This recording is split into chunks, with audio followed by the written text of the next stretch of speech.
we had switched hotel rooms around because half the crew was leaving, and we're out there getting equipment all cleaned up, and one of the guys comes out, bowed up, mad, like coming at me.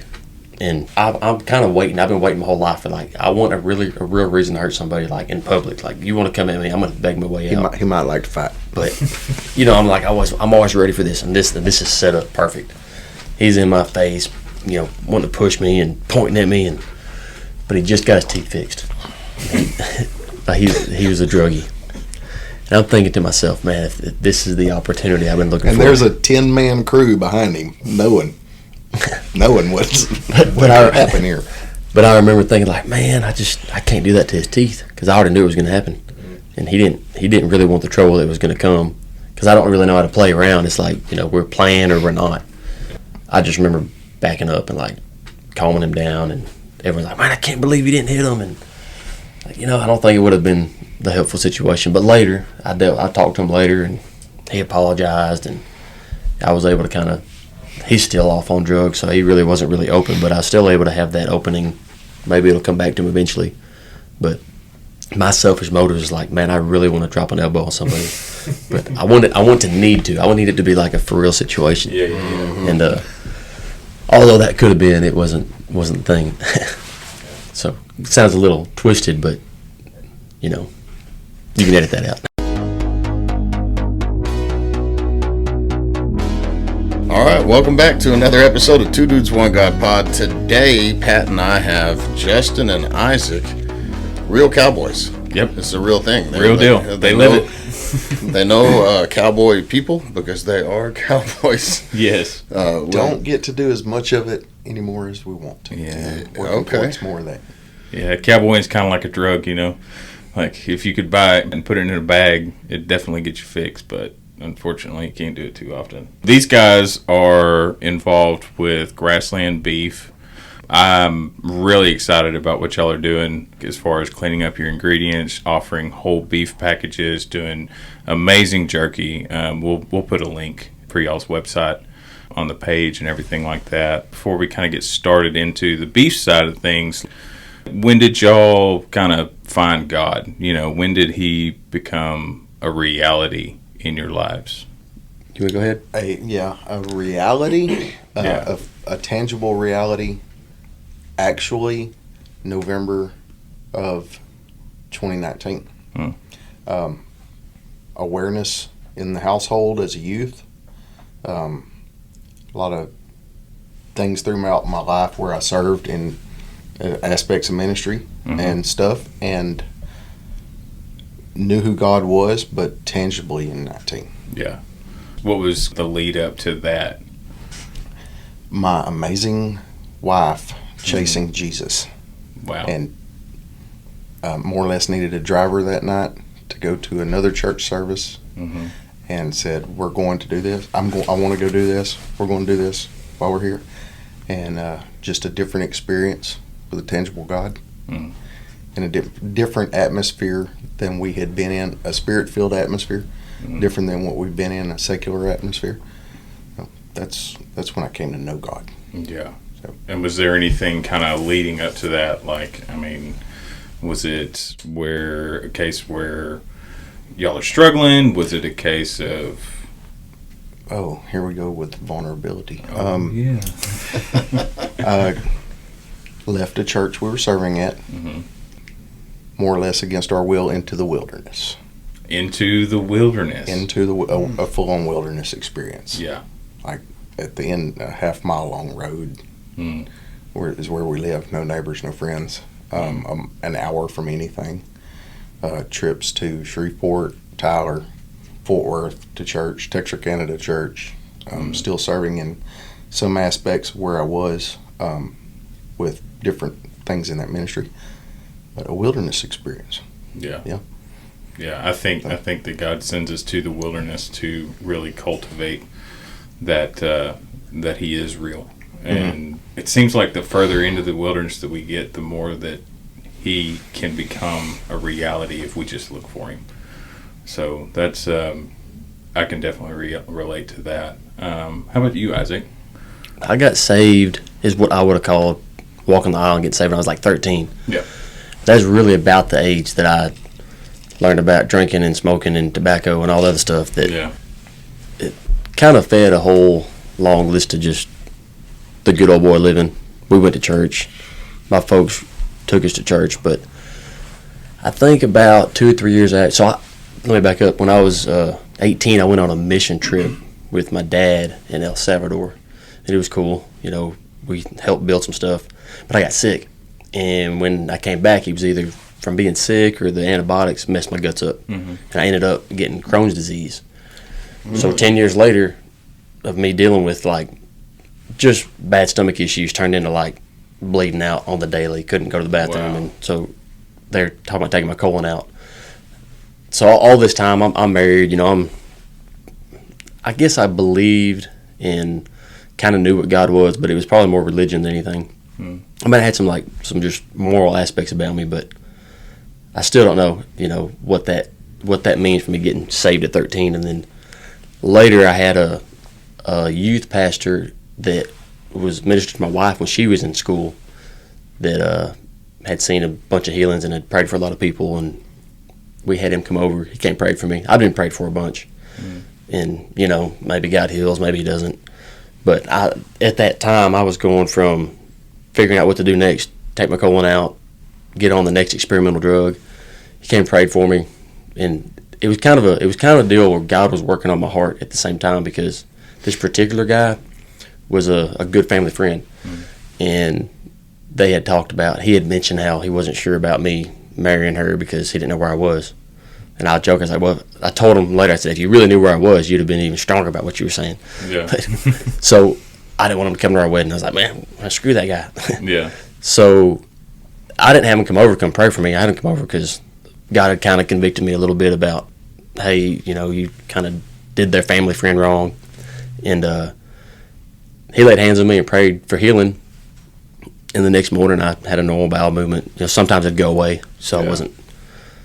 And then like 2 or 3 days later, it's the same. And then, I mean, that was probably 5-6 years ago. Yeah. And I was like, wait, I think I don't have any problems anymore. Wow. Like I had to like pretty much plan my entire day about what was going to happen after I ate. Right. And so now, I mean, ever since then I've been healed. But that was, at that time, I was already kind of seeking God. But that was the first time I was like, man, this healing God that I kind of think I believe in there's some reality here. And Yeah. and then I prayed to be filled with the Holy Spirit whenever I was at the church we were going to at that time, and a bunch of things just changed immediately. Like God really just broke me down, and Yeah. that's really, I almost say that's when I really got saved. Or, you know, I did kind of want God back then when I was a kid, but then life happened, and Right. Things start getting in the way. but then I like really made the decision, hey, this God I say I believe in is real. Yeah. And How old were you when that happened? When that got prayed for you? 25? probably 25 or 26. 27. I don't know. I'm terrible with times and dates, but it was I don't know how Are long y'all I've known related? that. No, but no. we So get that a lot. so going way back, like not to get in his personal life, but I'm gonna look the other way. Well, he's here, so I've known him. it's okay. I've known him through, I think, most of his wives. But 2/3. it's kind of neat because I run around some people that are older than me, and he was just always kind of there. Another friend of his and mine, we were kind of connected through that. But I don't know. When you moved to Jefferson, you came over, we were open, and just Yeah. we ranch rodeoed, and I don't know. We Did just, cowboy things together. Yeah. Just I mean, we got mutually interested through that, more Yeah. or less. we worked welded together, and Yeah.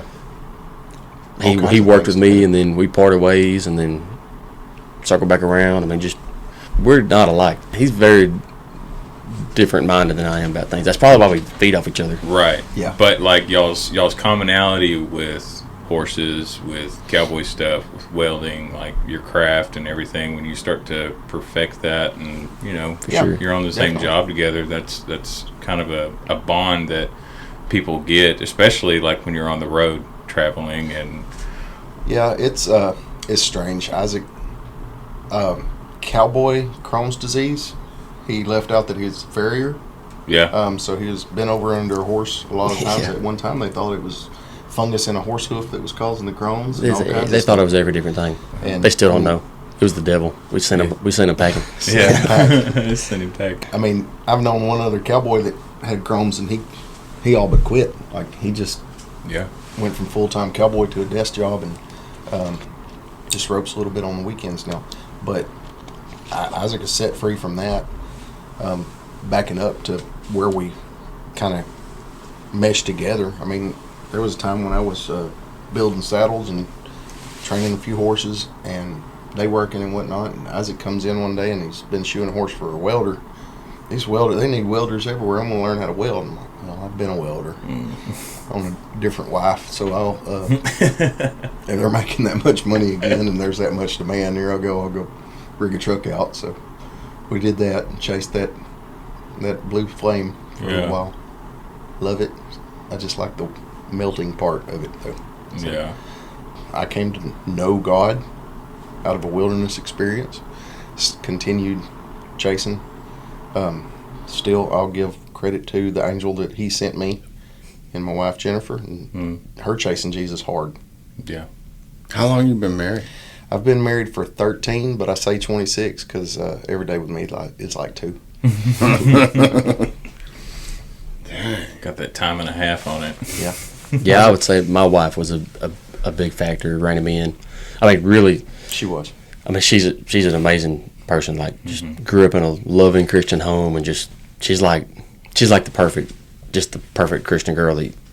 Like when people found out we were together, like I thought I was a stud, you know. Yeah. But they really had to think something was wrong with her. 'Cause I was single at the time, and he said, I think I'm going to ask her to marry me. I said, you don't, I will.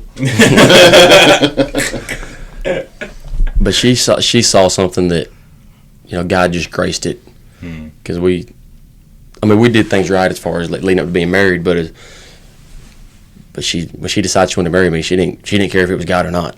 Yeah. And everybody I knew that was married was kind of problem relationships. So I was like, I don't know if I want to do Yeah, that. of course my family stayed together and all, but I didn't necessarily see something that I wanted all the time. But it just worked out good, and you know, God circled back around and got a hold of me. Yeah. She gambled pretty big. Big gambler. I mean, I wouldn't have said I was a drunk, but I was an alcoholic, Yeah. and that was something that when I got at a certain point where I was convicted about drunkenness, so I just didn't get drunk. But then when I asked to be filled with the Spirit, it just kind of like I just would forget to buy beer when I went home, and it kind of just went away. Yeah. I'll say both of us married up, and I'll speak for myself as well as him. My wife Jesus saved my soul. My wife saved my life. I was a fully functioning alcoholic, and I've been sober, I guess, 9 years. I can't remember now because it doesn't matter anymore. Yeah. But that was through the relationship with my wife and doing better for our family. Yeah. So. How many kids do y'all have?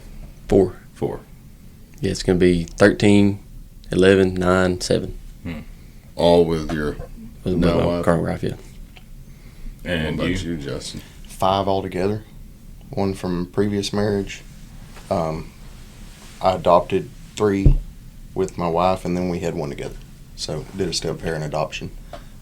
She came with a herd. She came with a set of twins and a little boy. So. And I will say those kids were something. Before, they needed someone like Justin in the picture. I wouldn't have cared how sweet their mama was. I don't know if I could have jumped in that deal. And he'd been a good dad to them kids. Yeah. They've turned out pretty good. I know Kelton. Like I remember, I came over to your saddle shop in Jefferson, and I was in there, and you had a hammer tied to the door so that he could knock it. Yeah. And Because he couldn't open the you door. couldn't open the door, and you heard this wham, wham, wham, and I didn't warn you about that. yeah, no, you said what do you want? He goes, I'm here to talk to the boss. Wild kids. Yes. Wild kids. all very entertaining, very individual. They know who Jesus is. Yeah. All 9 of them, you know. Yeah. So, I mean, I was raised a heathen. Yeah. My mother left when I was young, and my dad moved back in, and she was Christian. We church bounced, which I thought was a bad thing, but now I know it's because she is chasing Jesus. He's not in a house, but she'd go to different houses looking and visiting and not even networking. She didn't care. She didn't care who was there. She was chasing Jesus. But the rest of my life, up until probably around, I think, 29 years old, was pretty heathenistic. At one time, I said I wasn't scared of the devil because I had a lot of conversations with him. We sat in the same corner. Yeah. But been free of that, and I like to think that I'm moving more towards keeping my foot on his throat. Yeah. Yeah. Not really having conversations, but just keeping him under the heel. Get behind me. Yeah. Don't He's not welcome. Yeah. Amen. Well, you two have obviously done a lot together. Y'all have done cows, welding, all kinds of stuff, but now y'all are kind of on this new endeavor with Texas Grassland Beef. Yes. Grassland, I guess, is just striving for grass-fed, grass-finished beef. It was an available name, but then it's like, wait, that actually fits what we're trying to do. Yes, Yeah. yes. Everything else was taken. Yeah, it was ordained that everything else was taken. Yeah. So, yeah.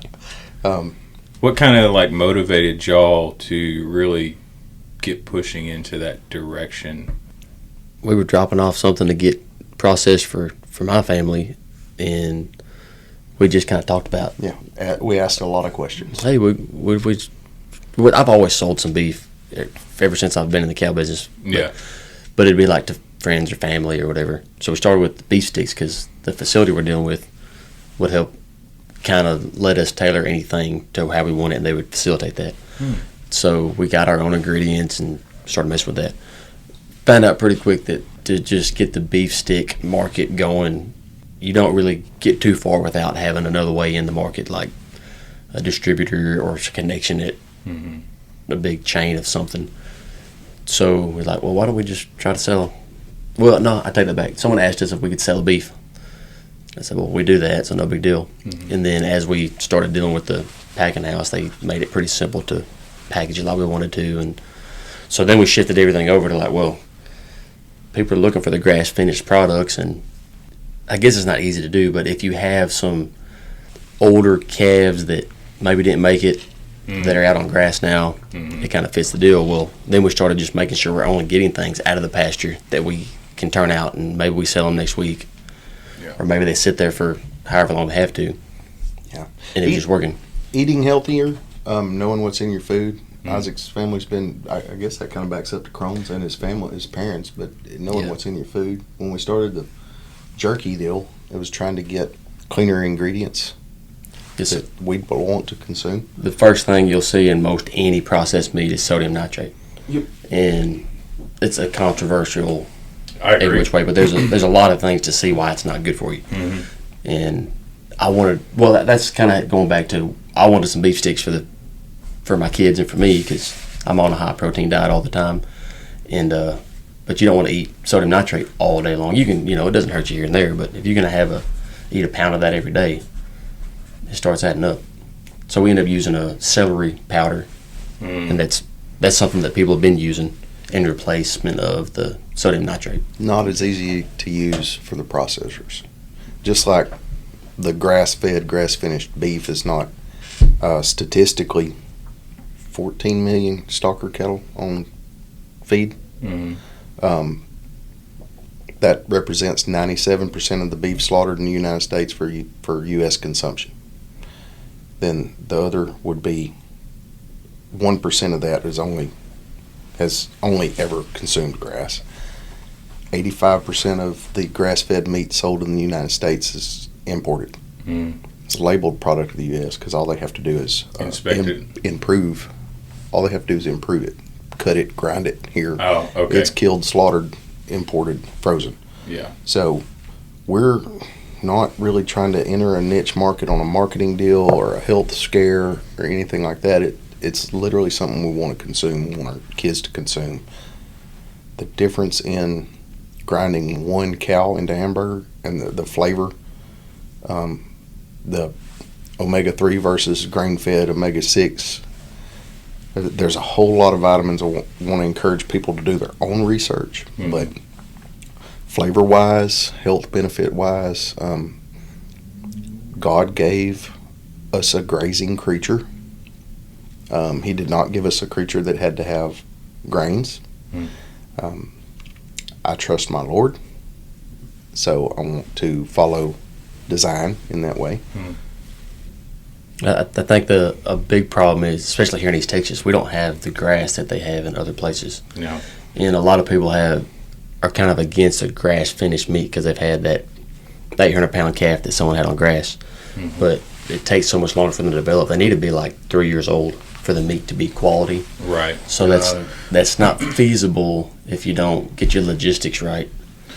As far as you just keep a calf for 3 years, it ends up adding up to be an issue. So we do that, but where we supplement that is getting the best thing we found is like heifers that didn't breed that have been turned out their whole life, and then you bring them in and just make sure they're on grass and mineral until you do that kill date. But I think a lot of people in East Texas aren't able to get access to the grass finished product because it's just not as simple. It's harder to raise a grass fed cow. It's definitely forever. is. I mean, I've heard so many people, like whenever I was a butcher, people would bring in these grass fed longhorns. Ugh. And they'd be like 18-month calves, and they were on grain for the first part of their life, and then they just finished them out as grass, and then they were turning around and trying to sell it for $15 an hour. And you see these steaks like little bitty, like nothing to them. It stunk. The grind was gross. Like it just wasn't a quality product. And so whenever you start to see stuff like that, and then you look at one that's come through that's been on grass its whole life, it's a little bit older, that's got better structure, that's able to send the nutrients to where it needs to go because it was started out that way, you see a completely different product. And also the fact that people are willing to invest in their pastures and actually not use pesticides and all that kind of stuff. That's a whole new adventure we're starting this spring. Yeah. Yeah. A rancher is a grass farmer. I choose my vegan meals to come converted into beef.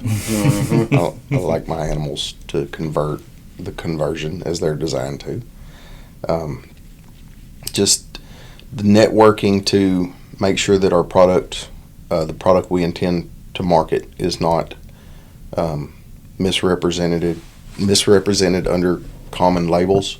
There's bigger businesses that I don't want to call out, but there's a lot of fraud. Not fraud. I'd say misrepresentation under legal, such as product of the USA, and all they did was grind it here and repackage it. We want to be pretty transparent on it. It takes a network to put this together. Talking about how hard it is to feed one on grass here versus Europe. Europe, they're still in pens. They're harvesting silage daily, grinding it, putting it in their bunks. They're still in a pen. Here, if you did that, would you say 3 years is about 30 months on grass, about 41,000 pounds, I believe, statistically, that I heard, versus 18 months on grain at 33,000 pounds. There's a lot more grass goes into that. In that grain-fed deal, I seem to think in our region here in East Texas, there's not crops, wheat, corn, such as that. So there's a lot of waste that goes into that as well. I don't know what they use. And it's kind of catching on too, like just the general healthy crowd. They're into the more homegrown, the grass finished. Yeah. So y'all aren't the ranchers yourselves. Y'all are. Yes, I am. Okay. And he works with me on a lot of that. I mean, It's rude to ask a man how many cows he has, because that's like Enough. asking what he has in his bank Enough. account. But enough on owned and leased property, and networked out to other producers. Isaac, let's go back about 10 years. Trump and Clinton.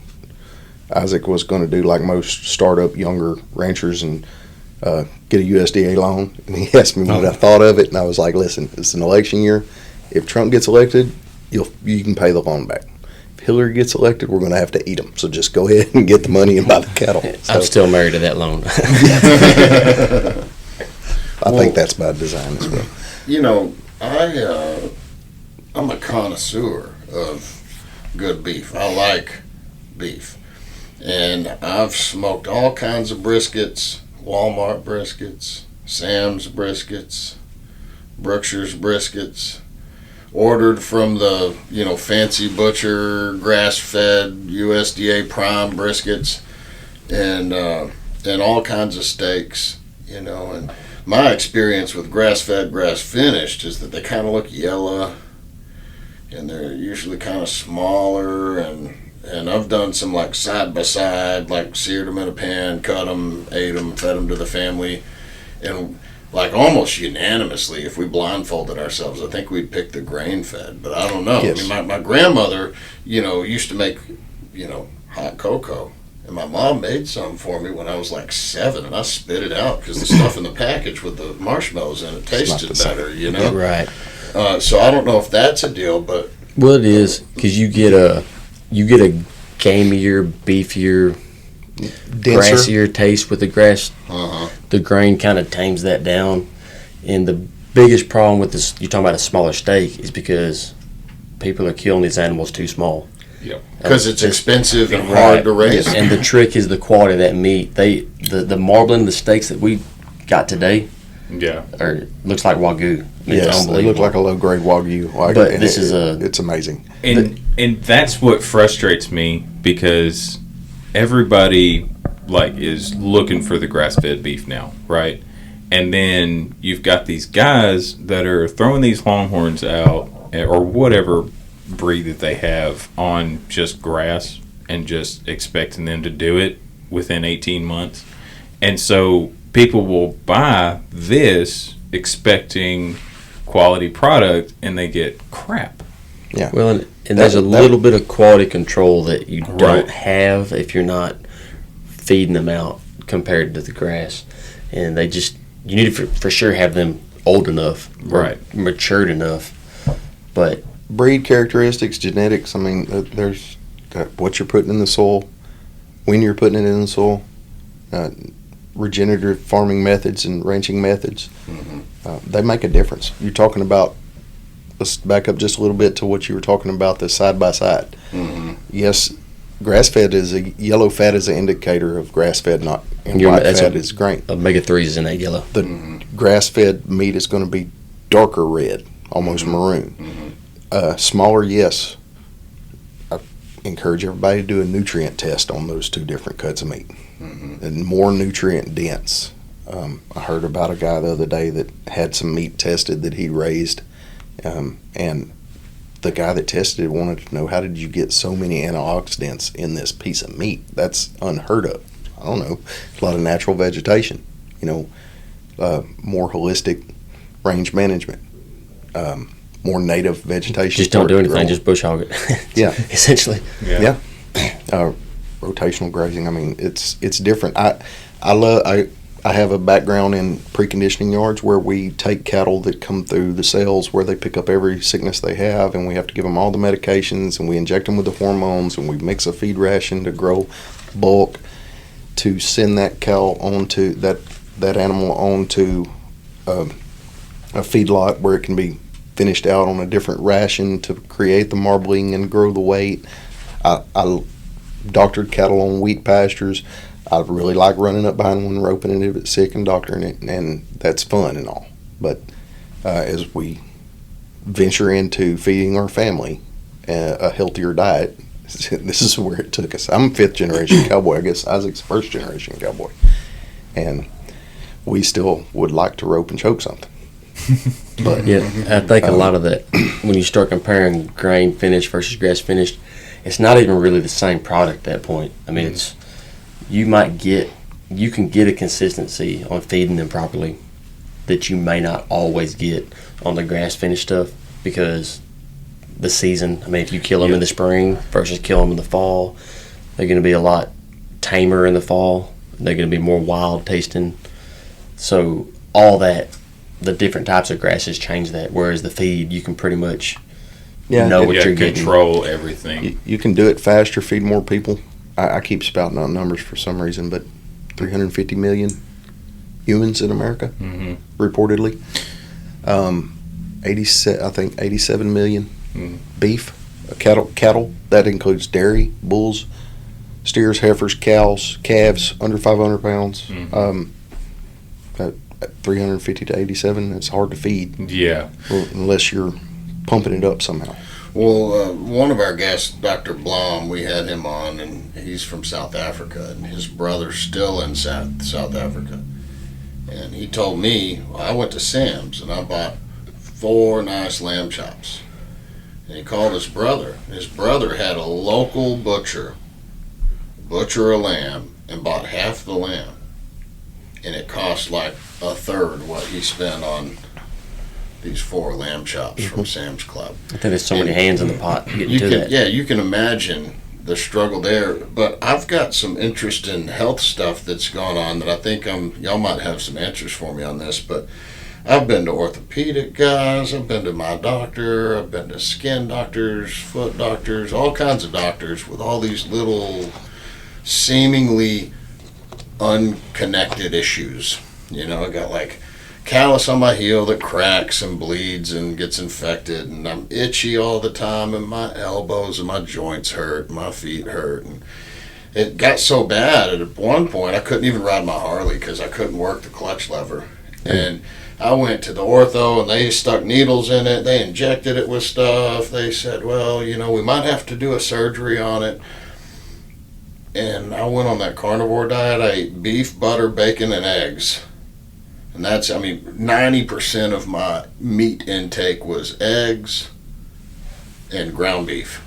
And I went down to TFB and bought the stuff from him. And we bought, I don't know, a quarter cow, half a cow, something. We've done it a few times. Yeah. And I ate that for, I don't know, Shout out January. TFB. Yeah. Shout out Grassland TFB. beef is in the freezer.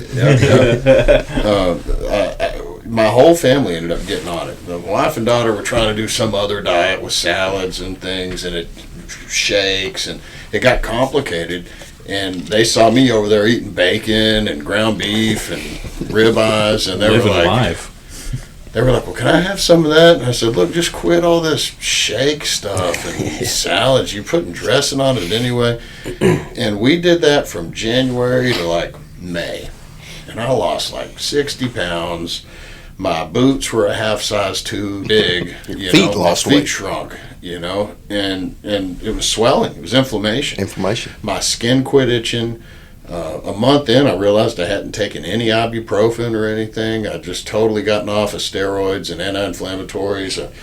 I could ride my Harley, and I started feeling good. And I got to a spot where, like, if I was hungry and I wasn't at home or whatever, I'd pull into a McDonald's and I'd get like 10 quarter-pound patties, and I'd just eat them. And they swear up and down they're 100% beef. I don't know if that's true.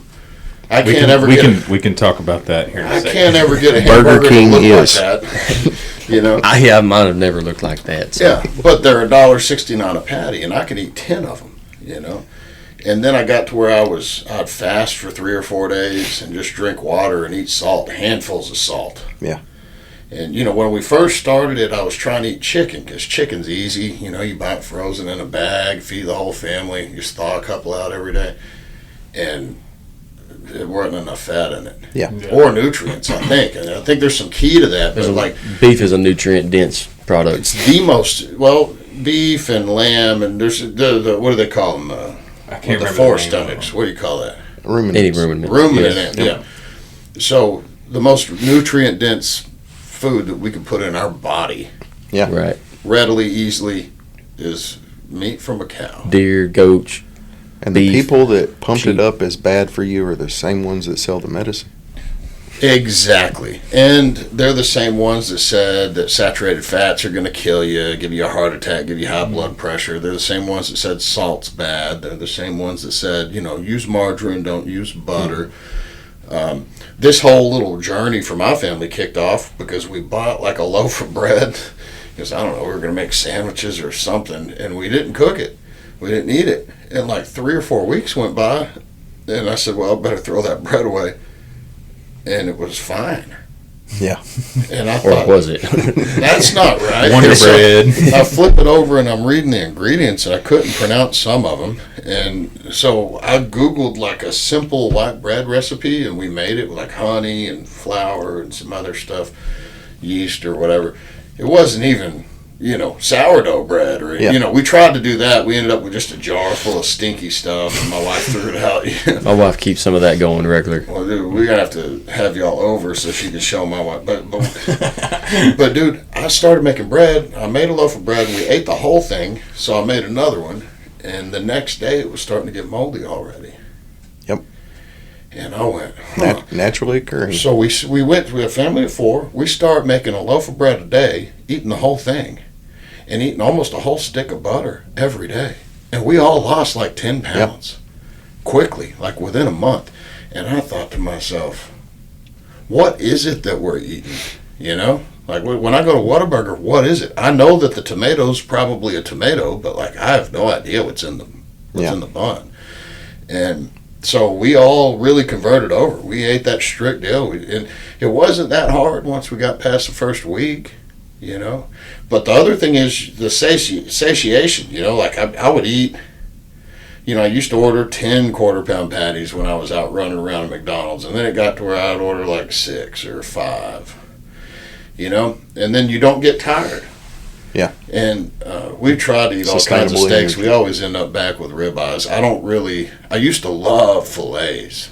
And every now and then, if you're at a restaurant or something, it might be a good bet. But like, dude, ribeyes are... Ribeyes are hard to mess up. Yeah, you can't go wrong with a ribeye. But there's only so many ribeyes in a quarter or a half Yep. beef, I found that out. That was depressing. That's a big problem. People are like, well, I want half a beef, but I want to get like 14 ribeyes. Or All ribeyes, please. Yeah. But so y'all got me peaked on this deal because we've got a freezer full of ground beef. We've got, I don't know how many pounds of ground. The whole, freezer's full of ground beef. And everybody in my family's been eating bad since the summer. We went to the cow camp, and that kind of messed the whole deal up, because I told them, hey, we only eat beef, They were like, do you want macaroni or not, It's like in line, I'm like, I'll take it, Yeah, that screwed me up. Take it or leave it. Yeah, and then we went on a couple other trips, and, sometimes went in Rome, Yeah. Well, I deal Rome with is still here. I deal with the opposite as far as I'm naturally about 150 pounds. And if I get out of the gym or quit getting about 6,000 calories a day, I just start dropping weight. I think I'm kind of maintaining where I'm at now, but He eats a lot. I eat to a do lot. that. Yeah. And what I changed recently was I eat a steak every morning with like 3 or 4 eggs, 2 or 3 pieces of toast or waffles or protein pancakes. But I've been doing that. But when I added the steak in, or we'll cook a brisket and eat on it for the week. Yeah. And just that much more protein or just that much more beef in general, I'm doing so much better. And I don't get hungry. If I get hungry, I've messed up. I didn't eat in time, Right. But to maintain where I'm trying to be, I need a rich amount of protein, and that just fits our deal good. Especially since I have access to cows. So I recently have gone through our freezer, and I was cooking briskets and ribs from like 2020. I even found a freezer burnt flat steak that I just soaked overnight, and it really wasn't that good. But I did some research. The nutrition doesn't really go away, even if it's dry and not flavorful. But my son, he's 13, and he's training as well in CrossFit, and we're competing, and he's like taking off. He'll be big as me probably by the end of the year. And Grass fed. I'm telling you, and he's Not corn fed, grass fed. You got a steak thawing out or marinating or every night. You're talking about couldn't read the ingredients. Our new administration's going to enlighten a lot of people on what they've been consuming. We're looking forward to that. Pat and I were at a festival in Henderson. He came to assist me in selling beef jerky, and I apologize for not bringing you any samples to enjoy during this. It's okay. The listeners couldn't taste it anyway. We're gonna have to get some. We're gonna have to get some beef for our house. At the beginning, as we're setting up our booth and everything, I'm thinking about. I'm speaking life. To Trump's elected. Kennedy's gonna get in, and he's gonna change all this, and he's gonna get rid of all these bad ingredients that we've worked hard to get out of this jerky product and cooked meat product. And I was like, we're going to be like, everybody's going to do it. And Pat said, you're at the front, though. Mm-hmm. You're doing it because it's right. Tip of the spear. You're at the front. And that's where we want to be. Not really from a marketing deal. Yeah, we'd like to make money with a cow. Mm. And wouldn't we all? There's obstacles in the way to get that done, but I believe some of those are going to get done brought down. I've said if this still doesn't work, I'm done losing money with cows. Yeah, I don't blame you. I haven't figured out how to do that yet. And we asked Paul Roberts. I said, "How much money you made with cows?" He said, "I've never made money Yeah, raising you cattle." should break even. It's a if you passion can. thing. It really is. Yeah. Trying to educate the customer about what they're consuming after so many decades of brainwashing and being poured into. There's a lot of misinformation. I mean, have y'all bought a mattress or a couch or a car lately? Yeah. I mean, there's so much misinformation. Marketing has ruined everything, and they just say whatever, and they make their own labels about stuff. Yeah. We I mean, bought how a you can couch- argue with it? We bought a couch down there at Swans. They said, like, oh, man, this is kiln-dried hardwood frame. They told us all this stuff. I got home, flipped it over, Zing Zing China Corporation or whatever. Yeah. I'm like, man, they didn't do all that. Yeah. Well, maybe they did. We don't build anything here anymore, and if we do, it's 5 times as expensive. So it's like Yeah. you got to make a choice.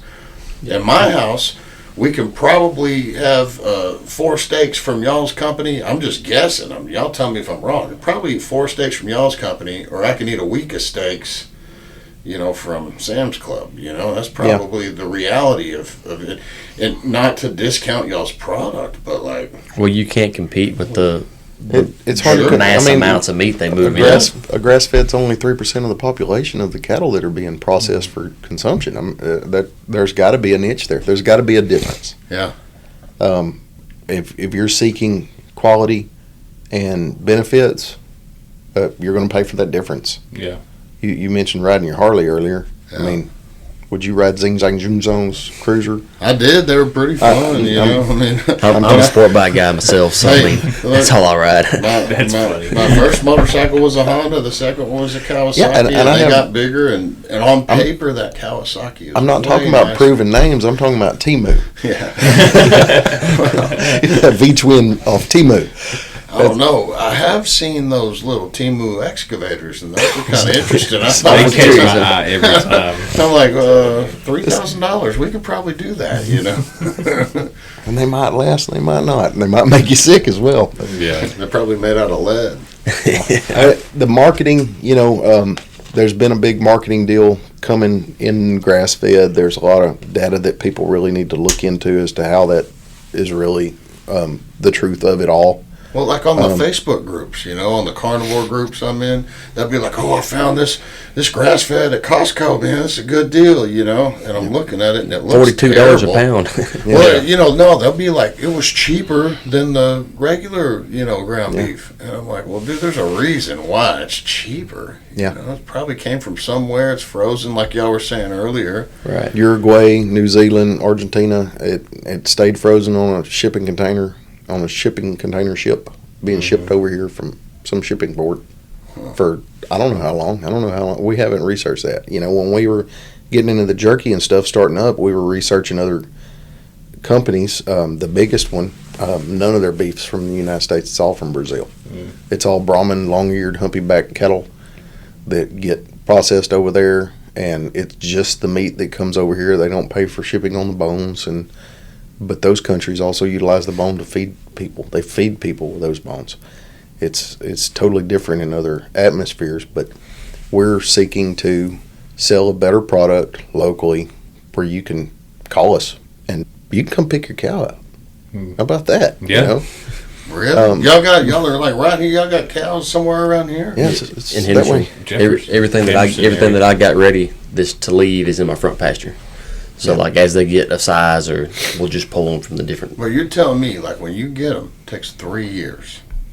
Well, If you were going to feed Essentially, one, it if you- actually takes longer if than you that. take a nowadays. baby calf up until that point, yes. So we have plenty that are just continuing to grow, but we also bring in like big calves, like straight out of the pasture, that may only need another 8 or 10 months, Yeah. and or like a barren heifer that's 3 years old that hadn't had a calf. That's like different people that I dealt with, different ranchers, and you just hey, let me have that calf if it's not gonna make a mama.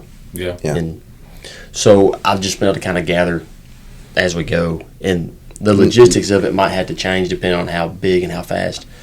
But like a 5-year-old cow kills pretty good if you know the history of who you're dealing with and where you got that cow. Genetics So- of it, I mean, he just bought some heifers to upgrade some genetics in the coming years, and their siblings from the prior year graded out prime all and gained faster than Angus and everything in the feed yard. Well, we're going to see what they'll do on grass. And there's more ranchers out there that are pulling genetics, that are paying attention to which calf is doing better on grass. There's a whole lot goes into it. If I was just commercially raising beef, I know who I'd go get bulls from. I know what type of cow I'd want. We're still looking for a cow that's going to have the beef frame, that's going to carry the meat, going to create the meat. But now we've got to back way up and punt, and what kind of bull is gaining off of the grass, what kind of cow is gaining off the grass, and then we've got to cross those to get that gain on that calf and still produce a good portion. You look at grain-fed stuff, soccer mom's going to go in the meat market and she's going to see this giant ribeye, and she's going to see with her, she got a husband, 2 kids at home, she might see a bunch of leftovers. Nobody's going to eat them, going to have to throw them out eventually or something like that. But a nutrient-dense, fairly sized portion is still a fair deal, You might be getting looks like a bargain. I guess it is if you still throw it out. We're a wasteful nation. Get what you pay for. Get to know who you're getting it from.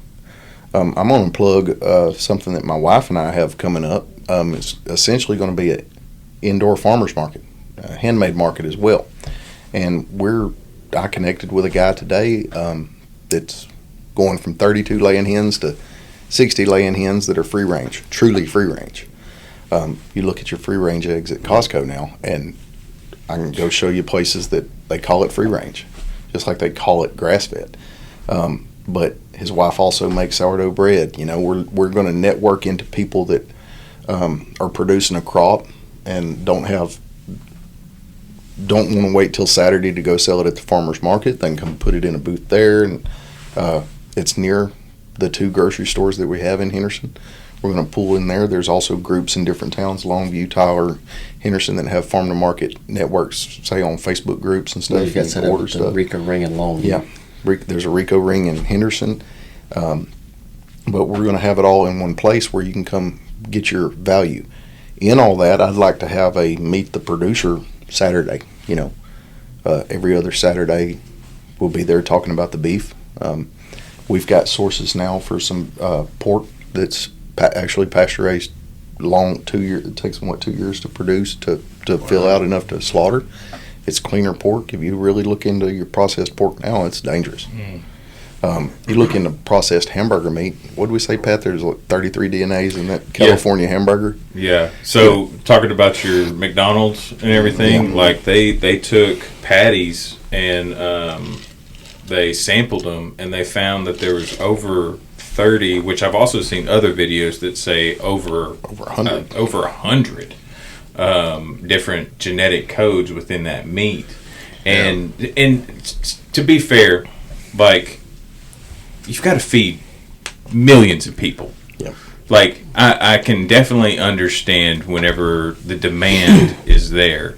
But the thing is whenever California dubbed beef carcinogenic, like 10, 15 years ago, Yeah. it's like, well, why is it carcinogenics? And whenever you get these 2 different genetic codes, they come together and they each have their own several bacteria there, and it's just mixed in with all these other genetic codes, then yeah, all these bacteria that we're consuming are bad for you. But if you will go to your local producer, you'll go to your local guy, somebody that cares about their animals and the quality product that they're putting in front of somebody, that's where you kind of get ahead of the curve type thing. Yep.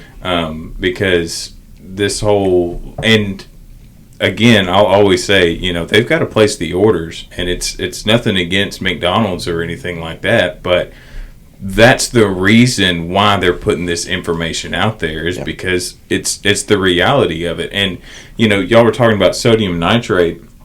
That was a rabbit hole that I went down, because so you've got California that dubs beef carcinogenic, not good for you. Yet sodium nitrate is a $1 billion industry in California. And sodium nitrate is one of the number one products in Spam. Solely a preservative. Chemical preservative. That's all it is. Shelf-stable food. It's not even like mined. It's not taken from the ground or anything. It is produced, and it is a $1 billion industry. So why is California saying this is bad, but they're not even talking about this being the issue at the core of it?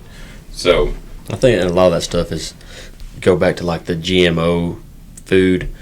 I mean, there's other countries that would have starved to death if they weren't able to plant a genetically modified something or another and feed the masses that are there. I mean, probably even here in America, the masses that had to be fed. So I think it's like a necessary evil, depending on how you look at it. But I think it's an answer of the state that we live in. I mean, we live in a fallen world, inside and out. Of convenience. Exactly. And the more that they've built this kingdom up, the more that it has to get perpetuated because people's lives are at stake in it. I mean, you have to make the need. You have to make sure that the people who need the product are actually getting the product. And it's a rough balance to do. I mean, I couldn't imagine have been in Fort Worth, in the 1920s, having to provide all those people up there with beef. I mean, it's crazy to think about all that. So whenever you start to see all these genetic codes and everything that are in the meat, it's all due to the processes. So, you've got all this offcuts meat, and then you throw that into the grind, and we got to get this quicker. Yeah. You got to get it out quicker. And that's the whole issue of the deal is people are trying to feed people. I'll say this about the meat I was raised on. It was whole cow ground beef. It was that cow, one cow, but it was organs. We offer a ancestral blend of hamburger where you can get the heart and liver ground into the meat. More nutrients come from that. Can't really make a hamburger patty, but it's good for anything it's else. hard. Yeah, it's put a little egg white in there; it'll stick better. There's tricks to that, and that's higher protein all by itself. But that meat has a different flavor to it. Your body has a different reaction to it, a healthier reaction. You get more like you yourself. My ex-wife used to send me to work with these steaks. I was trying to lose weight, and after about a week, I came home and I said, "Don't ever buy whatever cut of steak that is." She goes, "What are you talking about? That's liver." I was like, "God damn, boy, you're trying to kill me." We made some liver turkey the other day. She should have told me. I was like, "This thing dry or something." Yeah. Look, when we started the carnivore thing, we went and we bought a big old 10-pound tube of ground beef at Walmart. It was pretty gross. Yeah. And we cook it up, I cook cast iron or on a Blackstone or whatever, and we cook it up, and it just never quite would brown. It wouldn't really get crispy. I couldn't make smash burgers with it. Yeah. And I talked to him, I mean, I did some looking, and I assume it's like they spray it down with that high pressure water or something. I don't know what they do. They do something to it. And I guess that adds weight to it, which, that's sneaky. But so we went to Juicy's.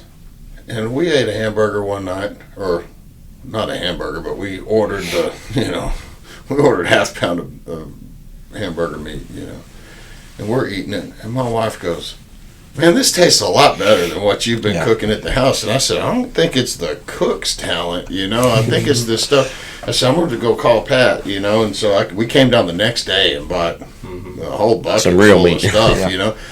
and that's when it hit me that when they grind hamburger meat, for Sam's or Walmart, that who knows how many cows are in it. You know what I mean? I don't know. Whatever's in the vat. Whatever's there. They just throw it in the machine, push it out.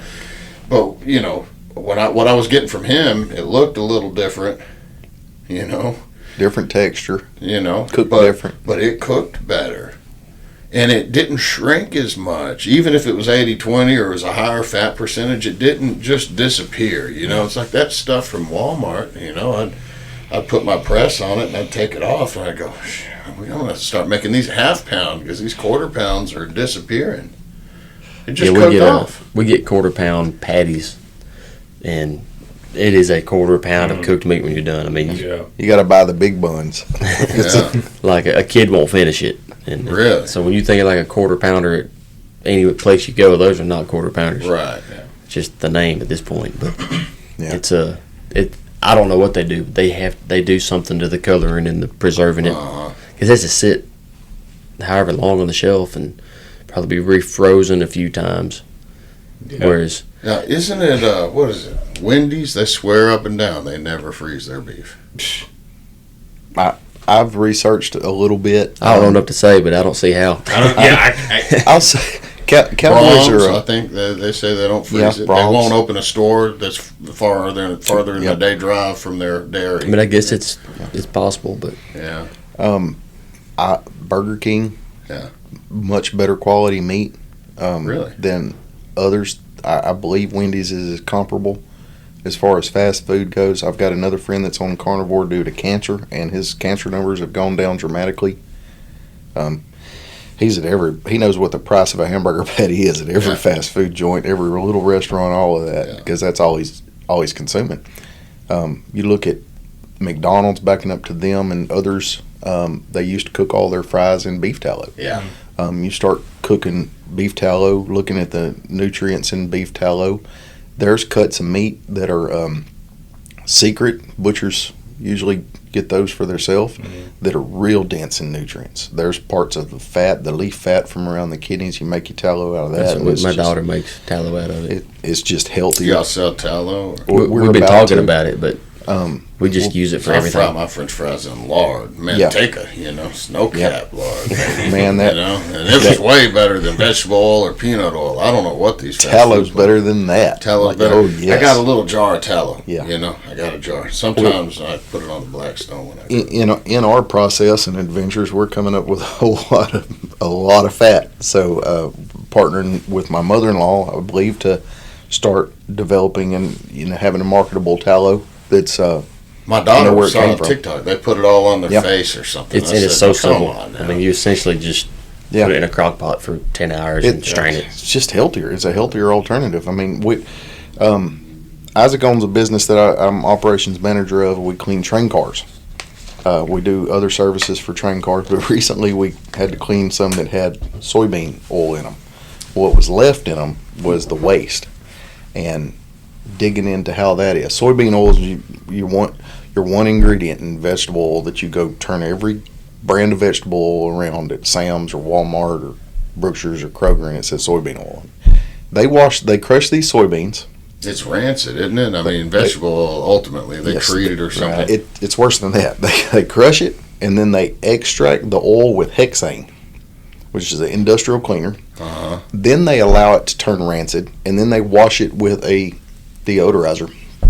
It's a petroleum-based chemical deodorizer, and then they bottle it and send it to your house to fry your foods in. And that's vegetable oil. Vegetable oil. It's labeled vegetable oil. Which, if It it's could be vegetable, it most could be seed anything. oils or bean oils. Vegetable oil, canola oil. But What about avocado oil? Y'all know about that? I That's supposed to prefer be. That's supposed to be like olive oil or avocado oil. Yeah, olive oil. Okay. If it's, I'd like to have more tallow, but olive oil is definitely more readily available. I cook a lot in butter. Yeah, but the Europeans and the chefs tell you olive oil is a fresh thing. If Yeah. you buy it in a bottle at a store, that's not olive oil. They say And- olive oil, they press it, and there it is. And they also Right. say that if it gets to a burning temperature, then Yeah, it's changes. just It's not dangerous. It's not good to cook Yeah. with it. It's not good to, and which is so funny because growing up, like I'd see Food Network. What do they always use? Olive oil. We're Yeah. just going to put a little bit of olive oil and I I'm going to think sear Food this Network steak. just And I'm like, marketing. Just trying to make it taste good. yeah. I went on a keto kick years ago, and butter and high fat. Yeah. Protein, no carbs, high fat. Learned a lot about butter in that. Salted butter will burn, unsalted will not. Mhm. You can fry chicken, fried steak on your Blackstone, battered and everything on unsalted butter, Yeah. and it'll be the most amazing chicken fried steak you've ever had. Have you ever browned butter? You take Yes. unsalted butter, put it in the pan, cook it until the solids Yeah. fall out. Dude, so that's why. Have you done it? No, I don't know. That Bro, was it's crazy. It that's a makes new it one. kind of taste nutty, kind of almost Yeah. caramely. It's a real, it's interesting if you're making desserts and stuff. Yeah. I think. That makes but- sense. Whole new rabbit I hole. watched a video the other day. This dude had a 36-inch Blackstone, and I guess he was on some Discovery TV show, some Cajun guy. I'm like, what is this guy doing? He gets this flour and dumped all this flour on the Blackstone and turned the burners on. I'm like, what is he doing? He goes, I'm making a roux. A roux. Yeah. I'm like, Oh, you're yeah. not making a roux. You got to put fat in it. He just kind of dusted that flour around with a spatula and scraped it around until it turned dark. And then he put it in a pot and then put the oil in. Yeah. He did it backwards. And I thought, well, that's Oh, pretty you'll get easy a because lot you of don't have to worry Cajuns about fighting over burning that. it, But, give it to a Cajun to figure out a backwards way to make a roux. I've I had haven't roux tried. all down I-10 and north of I-10 and south of I-10 and east and west of this. It's all different. It's all amazing to me. Big fan of Cajun food. Yeah. Dude, I made a pot of gumbo for my lodge the other day, but it was like chocolate pudding when I was Yeah. done stirring it. It was a dark roux. But I'm sad about that because I'm gonna go back on this carnivore and then I can't eat that roux. Yeah. And then I'm sad because now I'm gonna be all offended by the steaks that I bought for Pat. I'm gonna have to come find y'all stuff. So Grassland Beef is your company, y'all's company. Y'all are partners guess in the company. His company. His company, and you're just as. I'm buddy. not. I'm not. Yeah. I'm his friend. It's not a. We're not afraid to chase something. I'm telling you. You're in the trenches working with him, though. Yeah. He pretty So- much helps me do everything and runs a lot of stuff. And I can trust him and count on him for stuff that I don't have to worry about anything. So, what volume are y'all at? Like, when did y'all start? And like, what's been the growth? Is it exponential at this point? Where y'all like I'd making beef say- sticks, and now y'all are moving serious? it's Not- really not more yet. It's really more probably just now starting to take off. Like we went from an eighth or a quarter here and there to maybe half a week or every other week. Right now I think we got 4 or 5 orders in that are going to be a cow and a half. Okay. So it's kind of just like nothing around the holidays and a little bit leading up to that. So probably the last 6 months it's just starting to get some traction. I think it's hard to get the as people are finding out we're actually a viable option, then they're taking it seriously. Yeah, 'Cause- and y'all really haven't been like promoting it until We only just started actually really trying to get it out there. It's all been word of mouth Gotcha. and just kind of buddy deals, and it was been working. But now we're actually trying to take a lot more time toward the marketing to get the information out there. Hey, this is what it is. This is a possibility. We could probably handle 20 or 30 a month, And but we're not there at the moment. But is there like a distributor that like y'all got your stuff at TFB or? so I deal with Just last week. Okay. So we're selling through their store, but we're dealing with a USDA facility that we've actually visited with the TFB about doing some different things, but they're currently not a USDA facility. So Got to it. sell it, you've got to.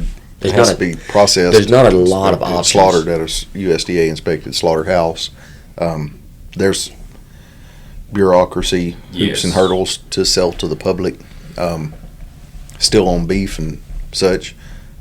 Willing to jump through them to provide a better product. Where we're at right now, they've been able to facilitate us pretty much whatever we needed, but pretty soon we're going to be growing out of that scenario because Got it. they're also doing that for a lot of other people like us. Gotcha. Matter of fact, today I met a guy from New Waverly, and they come all the way up here to get all their stuff done. And I'm sure there's other facilities, but Well, we've lost our. I've said this in like 4 or 5 episodes, but like we've lost our relationship with our food and our food growers. As a Right. nation. Yep. Right. And 100 years ago, if Granddad got sick, he just died at home. right. And now we've farmed that out. You lock him up at the And hospital. 100 years ago, if you were going to eat some chicken, somebody walked out the back porch and wrung a neck, and you Yeah. very well just dressed that chicken up and you cooked it that day, right? Or now, if Granddad's sick, you send him to a nursing home, and if you want to eat a chicken, you run down to the store and buy it. Yeah. And I think that's affected us on like a deep level as a people. It People has. talk about, hey, well, this is bad for you, this is good for you. You see these vegans for like 20 years, they convinced everybody. There's YouTube documentaries. They got Arnold Schwarzenegger on this documentary on Netflix talking about, well, I only eat vegetables. I'm like, you are lying. You eat Dianabol, bro. You're on that stuff. You got caught in between 2 of those remakes you did. They got in trouble about it, Yeah. Or Sylvester Stallone or one of them. Anyway, so what are these guys? So it's not a sustainable deal. There's not enough nutrients. You can't eat enough plants and get enough variety of the plants. You have to have something You to got fulfill to. that protein source. Well, I tell somebody the other day, hey man, I only ate beef, butter, bacon, and eggs for like 4 months. They go, oh, you're my doctor. He goes, you're going to have a heart attack. He's old. He's in the 70s. He goes, I really suggest you not do that. I went back in 3 months later for blood work, and he didn't recognize me. Yeah. And he goes, hey, what are you doing? Are you a new patient? I said, no. And he pulled my blood. He sent me a letter, a handwritten letter to my house. He goes, whatever you're doing, don't stop. I was like, it's too late. I'm eating ice cream right now, There's It's carnivore too ice late. cream now. Yeah, well, I made gotta make it some. yourself. I made some. It's like, cream, and it wasn't that good, dude. Well, I think Better that than no ice cream. I've talked to a couple different people that it didn't work for, Yeah, and I think it's your body type can handle it or can't handle it.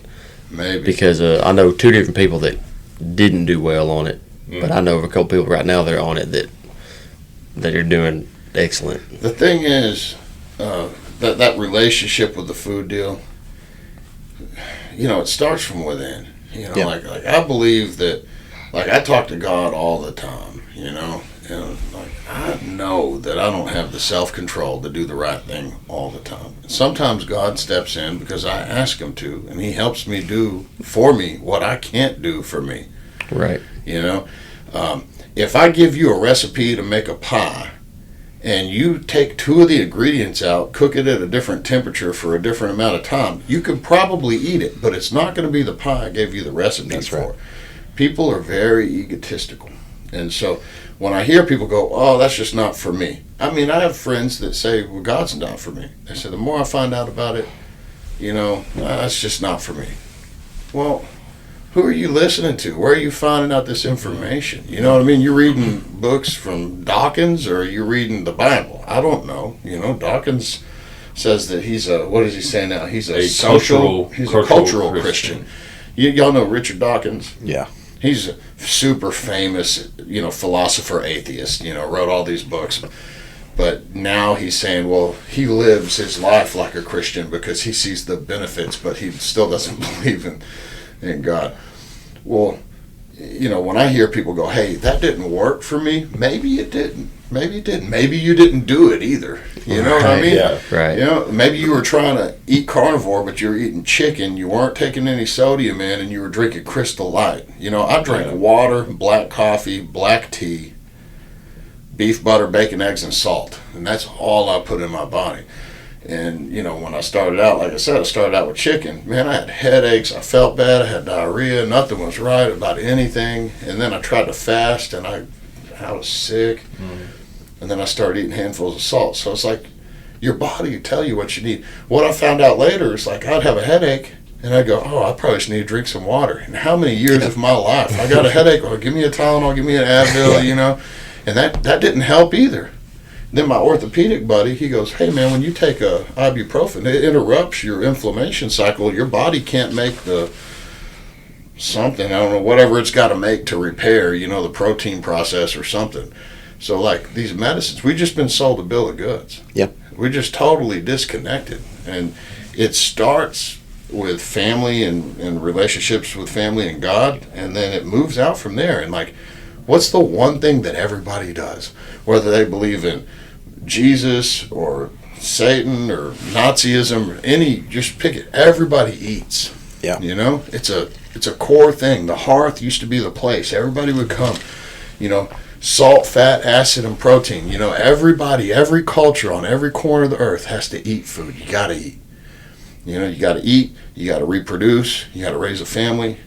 So when you see people that have disorders, eating disorders, sexual disorders, family dysfunction, these are hard because you can't just stop. I had a problem with alcohol. I had a problem with alcohol, and I walked away from it like 22 years ago come April.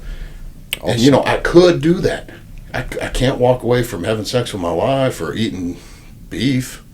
I gotta eat. But if I had a problem eating too much, which I guess I might, but not yet, I ain't like my 800-pound life. Those people are like, I just have one soda a day. It's a 2-liter. I'm like, come on. I saw something the other day. They said that Mexican Coke doesn't even have cane sugar in it anymore. They're making it in Mexico, but they're using high fructose corn syrup. And I'm like, man, that was the only one I liked. I eat terribly in comparison to what I'm sitting here talking into this microphone about. And I need to work on that, and I do have it on my mind, and I do. He knows better. That helps. Yeah, I know better. But yeah, the disconnect from the food source, the municipal powers that are pushing the medicine down us.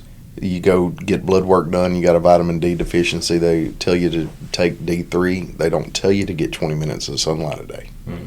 Well, see, my wife's on that deal. They told her, hey, you got to take it. It's deficient. And it's like a big deal. It's affected her mood and all sorts of stuff. Get out, get barefoot in the sun and see what happens. Y'all done any of that grounding where you actually stick have a rod in your thing and run it to your bed? I have a grounding sheet. That's what I sleep on every night. No, I haven't got there yet, but I will feel. What about what direction is the head of your bed face? It's facing. That's north, so I guess kind of to the setting sun. Now look, there's kind of northish. There's some cultures, and I don't know if it's a religious deal or whatever, but there's like native type people. They know. You ever notice that your dog always faces the same direction when it takes a dump? Mm-hmm. Mm-hmm. There's a thing, man, and like I don't know. We're desensitized to some of this stuff, but there's studies that say if you put the head of your bed to the north, you'll sleep more peacefully. You'll have less nightmares. You'll wake up less. You'll be more rested when you wake up. My new house. I think Rogan was talking about that, And so, like, when we bought our house, I went in and I was like, nope, it ain't going to work, So the bed is facing the south. Your headboard is facing the north. Man, I don't know. We've got to look it up. Well, I do know, going back to the being grounded, it is probably about 2 or 3 weeks before I've always got to pop my knuckles and my knees, and I do competitive CrossFit, so I train hard 5 days a week. Yeah, you look like it. You just tell people, I don't do CrossFit, I just eat this fancy beef we're raising, and they'd probably believe it. You gotta try. If you had a cowboy hat or something, you wouldn't be able to walk into some of these cowboy churches. You'd have people's wives hollering at you. Well, anyhow. All that aside. He hasn't always been that way. Oh, okay. I've been accused on being on meth multiple times since Justin's known me. And you look pretty yoked in that starched shirt right now. He is. I'm not weak for my size. Can I tell a good story on Isaac? Yeah. Okay, he started welding and learning how to weld, and he's burning his skin up. The slag's just eating his arms up and his neck and his face. And we go to a ranch rodeo, and he's got chromes, and he can't. And he's got skin burns, and he's not getting enough sunlight. And I've always went 100 miles an hour. So. They pulled me to the side and said, hey, is Isaac all right? Yeah, he's good. I think he's good. No, is he okay? Like, what are you getting at?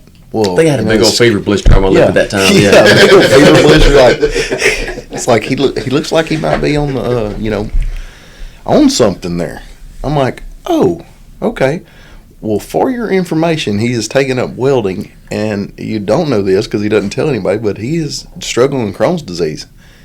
And if you like, why don't you go ask Isaac?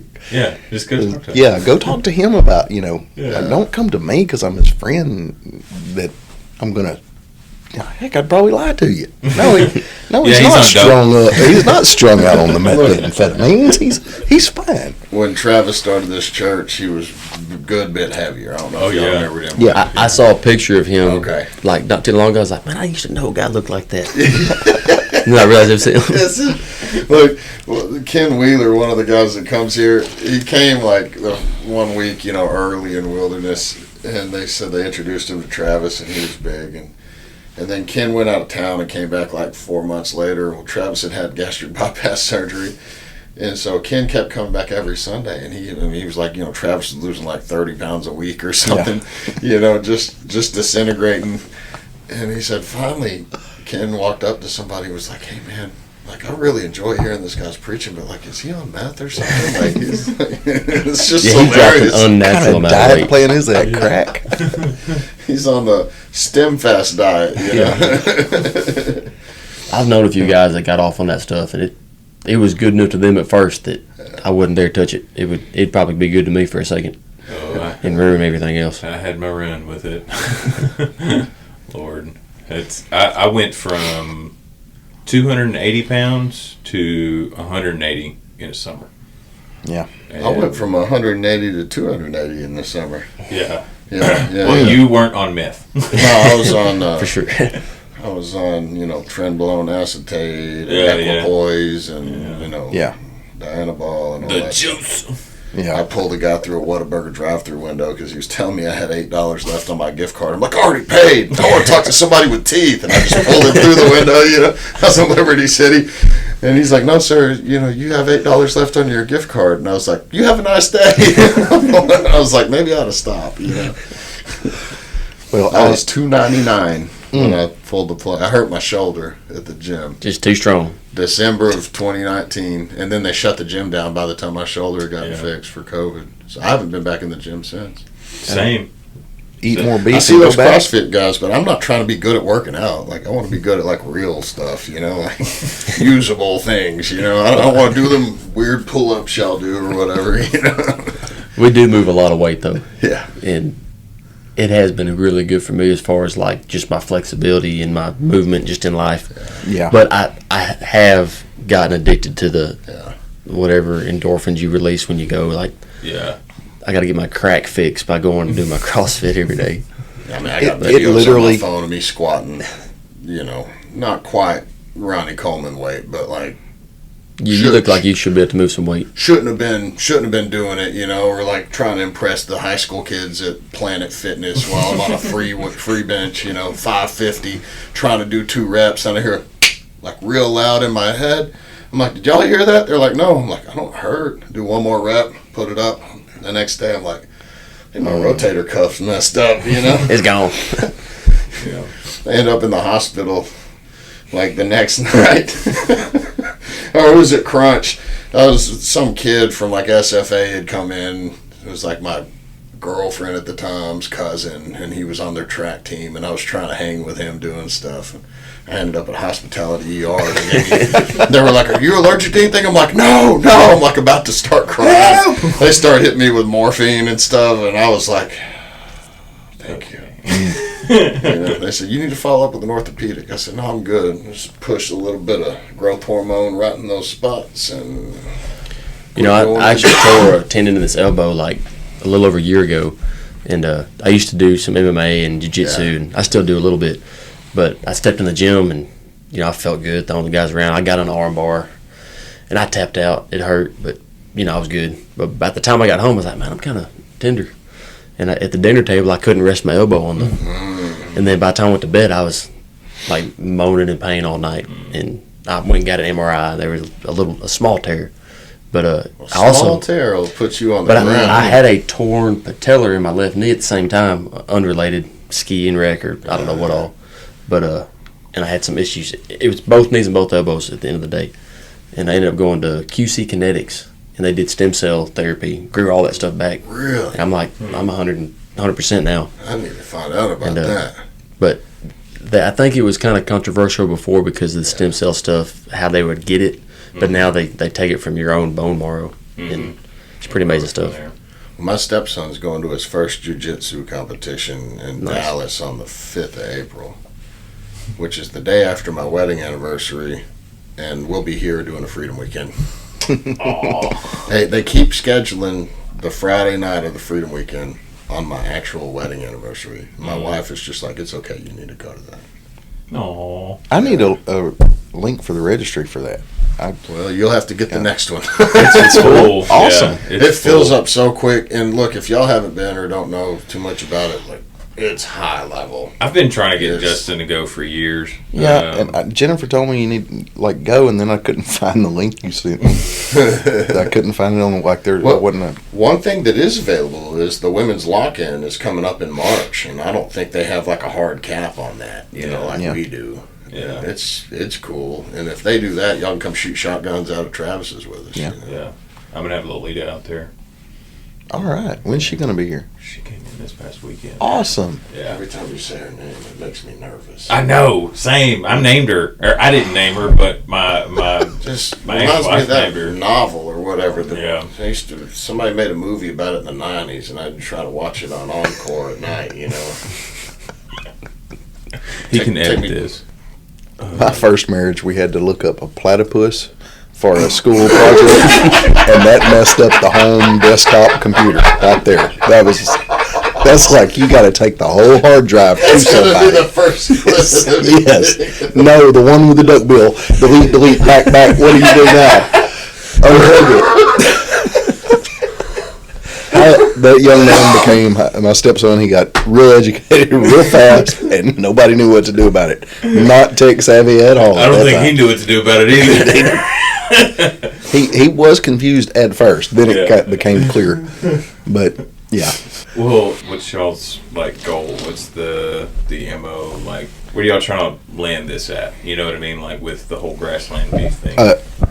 really. Let me move this mic and make a little noise here. The goal is almost unattainable. Make money with a cow, but do it in a way that we feel as though we can really stand behind it. Yeah. A clean product, educate our customer about that product, and be profitable enough in it to help others, not just with sourcing and dietary needs. Right. It's kind of hard to say how fast we can move or how big we can go because currently the facility we're dealing with, we're limited to them a little bit on some of the stuff we do. We've entertained acquiring one or getting something put together. We can do some stuff in house, and if that could come about, that would change a lot of how limited we wouldn't be limited at all. Then we could source our beef, our animals from different ranchers where we couldn't do it. Faith in a limitless God allows us not to be scared. Yeah. So I really don't know. Say, Yeah. that'd be a good place for a processing facility. Yeah. That's true. So, he and I feeding off each other in fearless fashion. A lot of times I'm talking sense into him, like, hey, we got to it's not that it can't be done. We've got to take these steps to ensure that it can be done properly, and he does the same to me. Like accountability. Yeah, it'll often go like, say a little less about that, and he'll be like, well, you need to speak up. Yeah. So, My wife's going to listen to this, and I mentioned accountability. I love you, dear. Just wanting to. I tried to say something earlier about marketing and lost my train of thought, but trying to educate our customers what they're getting, trying to educate the consumer on where it's coming from, and make a reconnect, connect back to where your nutrition comes from, and somewhere in there, hopefully, tell them about Jesus. Don't want to call it Jesus beef, but want to have an opportunity in this to share the gospel with people. Him talking about his Crohn's and being healed, yeah, that comes up. miracles we've seen from our Lord. knowing that we are made in His image, the creator of everything, the creator of a cow eating grass, and converting it into nutrition for our body to function properly. It's a miracle within itself. Yeah, absolutely. Yeah. It's they keep trying to disprove it, and they haven't yet. Yeah. Not even going to go down that road. I'm not going to fight it. We can all disagree. We can disagree. We're free to do that here. Greatest country in the world still, as far as I'm concerned. We're going back to I see a nation coming back to the source. In the end, the source is God. Do you think that we're in a time of revival? You think Yes. the pendulum's swinging? You know, that this last election was really a sign that the silent majority, that the believers of this country are waking up? And Yes. going, not anymore. It sure seems like it. We've been silenced. We've been attacked. We've been pressed to the point of fighting back. Do I see? There's a whole nother podcast about revival, but it's coming. It's coming to Tyler. Mm-hmm. We're trying to make. My wife's trying to make arrangements to have one come to Henderson. Mm-hmm. Tell y'all more about that later. But if you listeners want to research revival, it's coming.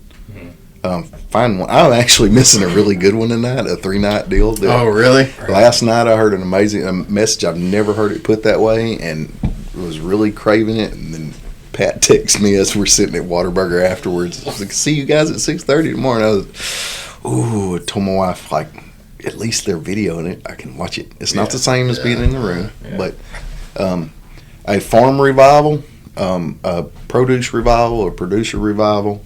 Reconnecting with our neighbors. I feel it's all moving positively for the kingdom to be able to exercise our First Amendment right. All about exercising our Second Amendment right too. We need to, but I believe it was ordained by our founders, by God, to be. That's the reason it was the First Amendment, and that was also the reason it was the Second Amendment. If the first ain't working, then the second backs you up. Yes. Yeah, one thing, like even like with the whole grassland beef deal, is it's brought me and my brother real close. That he's kind of involved with this pretty. He probably does more than both of us, really. He has a marketing background and highly educational on nutrition. But he's a pro triathlete, and he just travels the world training and competing. Different countries, seeing different diets and agricultural uses there. We're sponsoring some race teams that he's connected with our beef sticks, and they get a discount, but it's also getting us a bunch of exposure that could ramp things up just in itself. Because I mean, I think the Ironman Facebook page has over 1 million followers in all those events, and my brother is often in the top 10 of the events. But so are these different guys that we're kind of connected with sponsoring. But it has brought us closer because he's always been kind of distant, just chasing that his whole life. And I'm praying that it continues to connect in other areas too that he needs, and spiritually and everything else, that it's kind of just opened up a whole door of opportunity that we didn't have before. So him being involved with something he wants to do, he believes in bringing my family closer together. Because I come from a family of 10. And Wow. We're all pretty close, but he would have been the one that I was probably the least connected with. And it's been really neat lately that we've really drawn in together. 10. It's kind of neat. So I do I flip houses with one of my brothers, and do multiple deals with one of my younger brothers I guess they're all my younger brothers, but the youngest one, swapping some vehicles around. We don't do so much of that now. And then now I got my Elliot, who's doing the marketing and handling most of the communication about orders and the emails and the text. So it's kind of neat that it's just kind of brought everything. A sister that's strenuously adamant about healthy choice foods. Yes, also. I've got 6 sisters, and one's a vet, one's in law school, one is a lawyer, but then one's I'd probably say it wrong, but I think you would call it a naturopath doctor, who she works with or works for, and she's just really into holistic nutrition. like nutrition. she could diagnose you with just a few things you say about whatnot. And so we recently did some blood work, and she's tell me all the little things that I need to change. Actually, it wasn't a whole lot, but a general doctor's not going to just pinpoint this little dietary change. They're just going to say, hey, you're fine, and then Take this pill. take this medicine if it doesn't work out. But it's kind of neat because she's very connected in the Dallas area with the health food circle, and she directs a lot of people. I think the lady she works with, actually, they have a little farm and they sell their meat, but so it's not promoting us a lot, but in a sense it still is, just because of the It's whole all deal. incorporated. Right. I mean, they can't provide it for everybody. We can't provide for everybody. Right. Yeah, I guess that's the question. It's like, are you trying to get into fine dining and these local farm to we'd like table to, restaurants? And That would be something to where we would kind have of more to, your size. we would have to control the processing facility 100%. It would have to be on our terms on how things go. So what would it take or cost to put one together? Like, I mean, would you need to find one that existed, or would y'all just build That it? would be Ideally, ideal. yeah. But it's still crunching numbers on all of that. While, But like TFB is Pinching not that, pennies. right? Like you couldn't just, like I said, there because it's like USDA currently- or, Things have been talked about. You Yeah. know, currently our grassland beef, grass finished beef is in their coolers to assist in filling that market. And our storefront in Henderson, we're just doing web sales out of that right now because we don't have a storefront set up. got So it. that So I allowed couldn't all- like that walk in, knock introduction. on your door, and just buy it. Have to call you or Yeah, Right. call first. if anybody that knows us or knows somebody, yes, Yeah. we're very accessible. But We if could you- like come out, and I could have my fifth grader pick out the cow, right, and we could name it, and then we Yeah, you can could. get Yeah. a bunch of packages from y'all. It says like Bevo or whatever, you know, and gig 'em or make something. it personal. Build that trauma. Destroy the trauma, actually. But due to government restrictions, the fifth grader cannot kill the animal.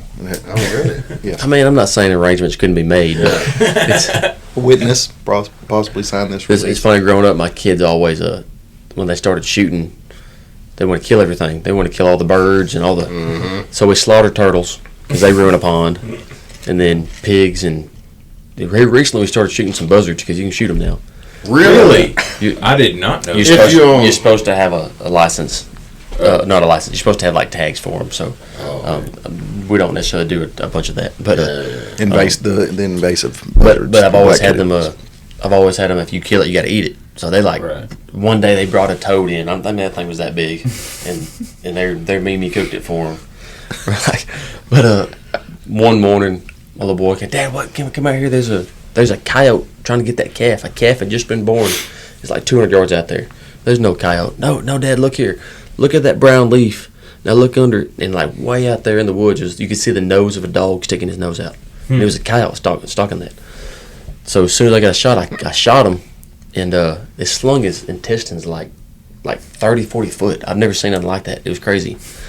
And we walk out there, and it was Case or Everett, one of my two young, they come in kind of grossed out and like, Dad, do we really have to eat that one? Like, no, we don't have to eat the dogs. That's a dog. We're not that hungry yet. Well, I think that, you know, the mentality of when the sea rises, all the boats rise with it. You know, I think it's so important to not look at the beef market as a competition, as more of the opportunity to. It's more about being a neighbor. You Yeah. know, if There's we less can't beef. source them all, we know people that can, and we'd like to tell you which pasture that animal was raised on, where it was eating that. It's grass. really not. It is competitive because of the nature of business, but there's more people. There's less beef per capita of people now than there ever was. Right. Even right where we're at. So And they're even starting to slaughter them younger now. Yes. they are. Like they've lowered their grading methods. So what used to be considered choice is now considered prime. Yeah, It's or because select. of- Yeah. Yeah, it's because of what the amount that we're You consuming just have to now. get it turned out. And then on top of that, you had the fires out in the Panhandle. It said, I think I heard that something like 1 million cattle were affected with that. You It was know, devastating to the numbers. not in Texas. even.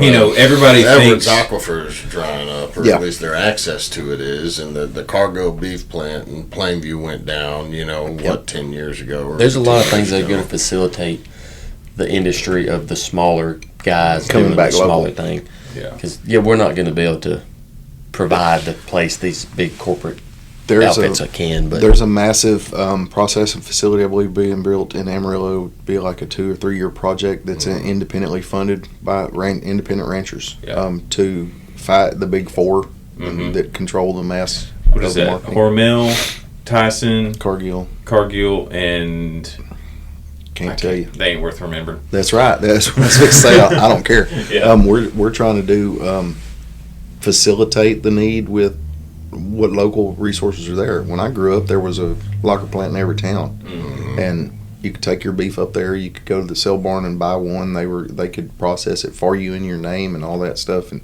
because it was yours.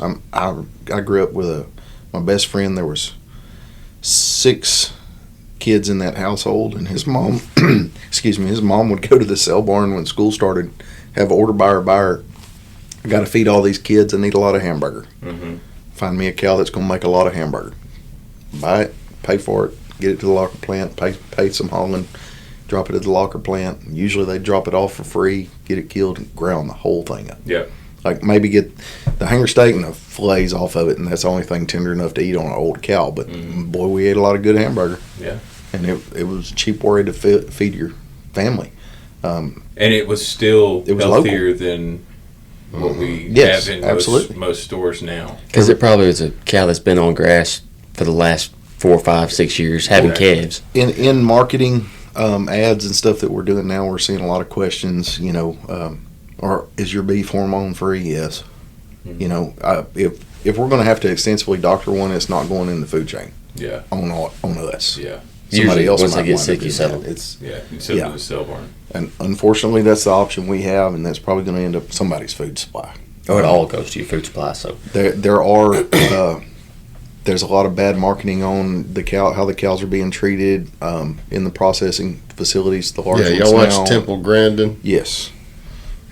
Y'all got one of them round circle? Sorta. my main pen is actually a round pen. Yes. Really? It was for training horses, but It feeds cow back flows. into another. Yeah. And if they won't sort, you just let them work that circle. And here in a minute, they run want away. to. I like to consider myself as I grew older and really in horse training and working cows and stuff. I consider myself, and I guess this is personal promotion, but equine and bovine behavioralist. I want to learn I want to be able to connect to what they're thinking and such. Man, there's a lot that goes into processing a cow. Like, you don't want to slaughter one that's on the muscle and tense. Your meat's going to be tough. Yeah. Consumers don't know. Most consumers do not know that a cow lays down on the same side its entire life. One side's more tender than the other. I mean, if you want to buy, you got to buy a whole cow to pick your cow and us slaughter it. But if you want to half it with somebody, come look at that cow laying down and you decide which half you want. You know what I'm saying? Man. What's the deal with this age, this dry age? People talk about It's a flavor. hang them for I don't even know. It's one of those things where, all right, you can bring a cow in that weighs 800 pounds, kill it, slaughter it, gut it, skin it, hang it up, and you can put that cow in for 10 days, and you'll have a good age on it. But then you have a lot of people that have heard someone down the pipeline say, 21 days. "Oh, well, this is a 67-day aged cow, and that's the best way you can do Fresh, it." they got them sitting in a case. They killed that cow Thursday, and it was in Brookshire's on the following Monday. Exactly. No, dude, they look crazy. They shrink. But the thing is that 800-pound cow doesn't have enough moisture in its body to maintain itself for 67 days.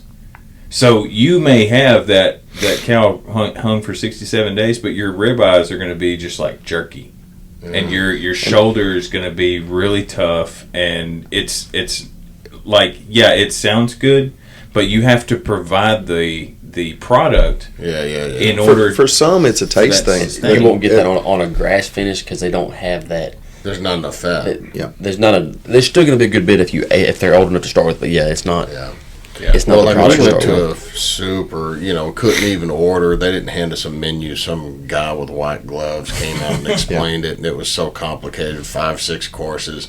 This place in Denver, and for one of my wife's birthdays. It was a mess. We'll have to get her to tell this story sometime. But and they come out and they said, well, I recommend this. And I said, what's that? And they said, oh, it's aged 95 days or whatever it was. And I said, well, that's what I'll have, And he said, well, do you like the taste of blue cheese? And I said, yeah. My wife's like, And he goes, well, it's going to have kind of a blue cheese taste. But I didn't get to eat it because, my wife and I split it. It was $100, just for that one little piece of meat, But some fancy guy cooked it, so I don't know. As it ages, there's enzymes that release different flavonoids. And it breaks down the protein different. And That's not beef as you know it at that point. 100 years ago, there weren't mass refrigeration. There was refrigeration 100 years ago. But it was in the wintertime. 40 years ago, yes. There was mass refrigeration in the wintertime, but only 140, 160 years ago, there was a lot of dry-aged beef. Mm-hmm. A family they couldn't eat that whole thing. You could dig a root cellar, and you could go down the store and get a giant cube of ice and put it down there, and you could, very well keep some perishable stuff there. We read about it, you see it in some movies or whatever. They probably smoked a lot of meat. Smoked a lot of meat. A lot of homesteads. That's where smokehouses. Yeah. I mean, whenever I was in Australia, we had a smokehouse out there that had been there for 100 years or something. We weren't using it anymore. My grandparents at Jefferson, they had their own cooler where they hung their own meat, and they had their own smokehouse, split hickory wood, and hopefully find some pecan somewhere, and he smoked a lot of meat there. And it was regenerative. He raised a acre and a half garden. Him and my grandmother in their 70s. And you talk about GMO corn. They had heirloom corn that had kernels on it as big as your thumb, not your thumbnail, the end of your thumb from knuckle out. And they kind of finished some of whichever one they were going to slaughter. They'd finish that on some of their own corn. Had a giant corn crib, and I'm talking about in 2005, not 100 years ago. They were really doing. I got to firsthand witness and have a hand in some of that, and know where our food came from. They knew where every bit of their food came from. The chickens, the hogs, the goats, the sheep, the lambs. It was amazing, and man, people hardly even get to read about that now.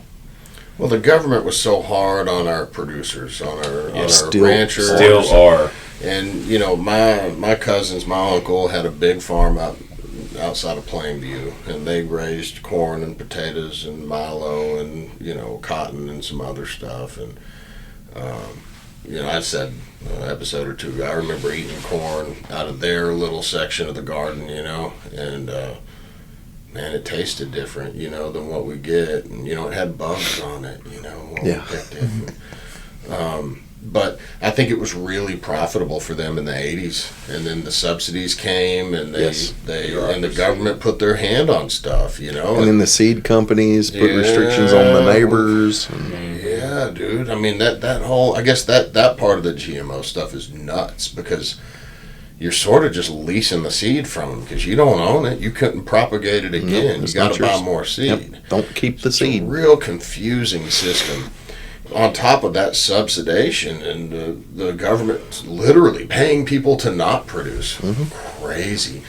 It's part of the whole. They drove the price up. You can make more money insuring your crop to fail than you can producing your crop. And then they took the corn and they started making this ethanol stuff and putting it in the cars, messed everybody's little small motors up. I mean, you look at John Deere now. If you buy big heavy equipment, you can't work on it. It's like Tesla. If you total a Tesla, you can't take it home and fix it. They own the intellectual property that makes that car.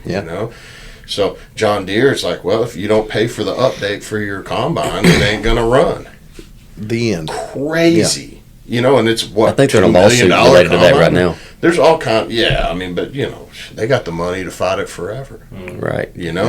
So that's why I'm excited about this administration coming in. It seems like, they're pretty common sense in the picks that Trump's There's not a lot made. you can argue with, and if you argue with it, you're part of the problem. Well, I was sitting down in the car waiting on everybody to get here, watching our press secretary, talk to just the to press. the point. She's hilarious, dude. Yeah. She's, her answers are just hilarious to me.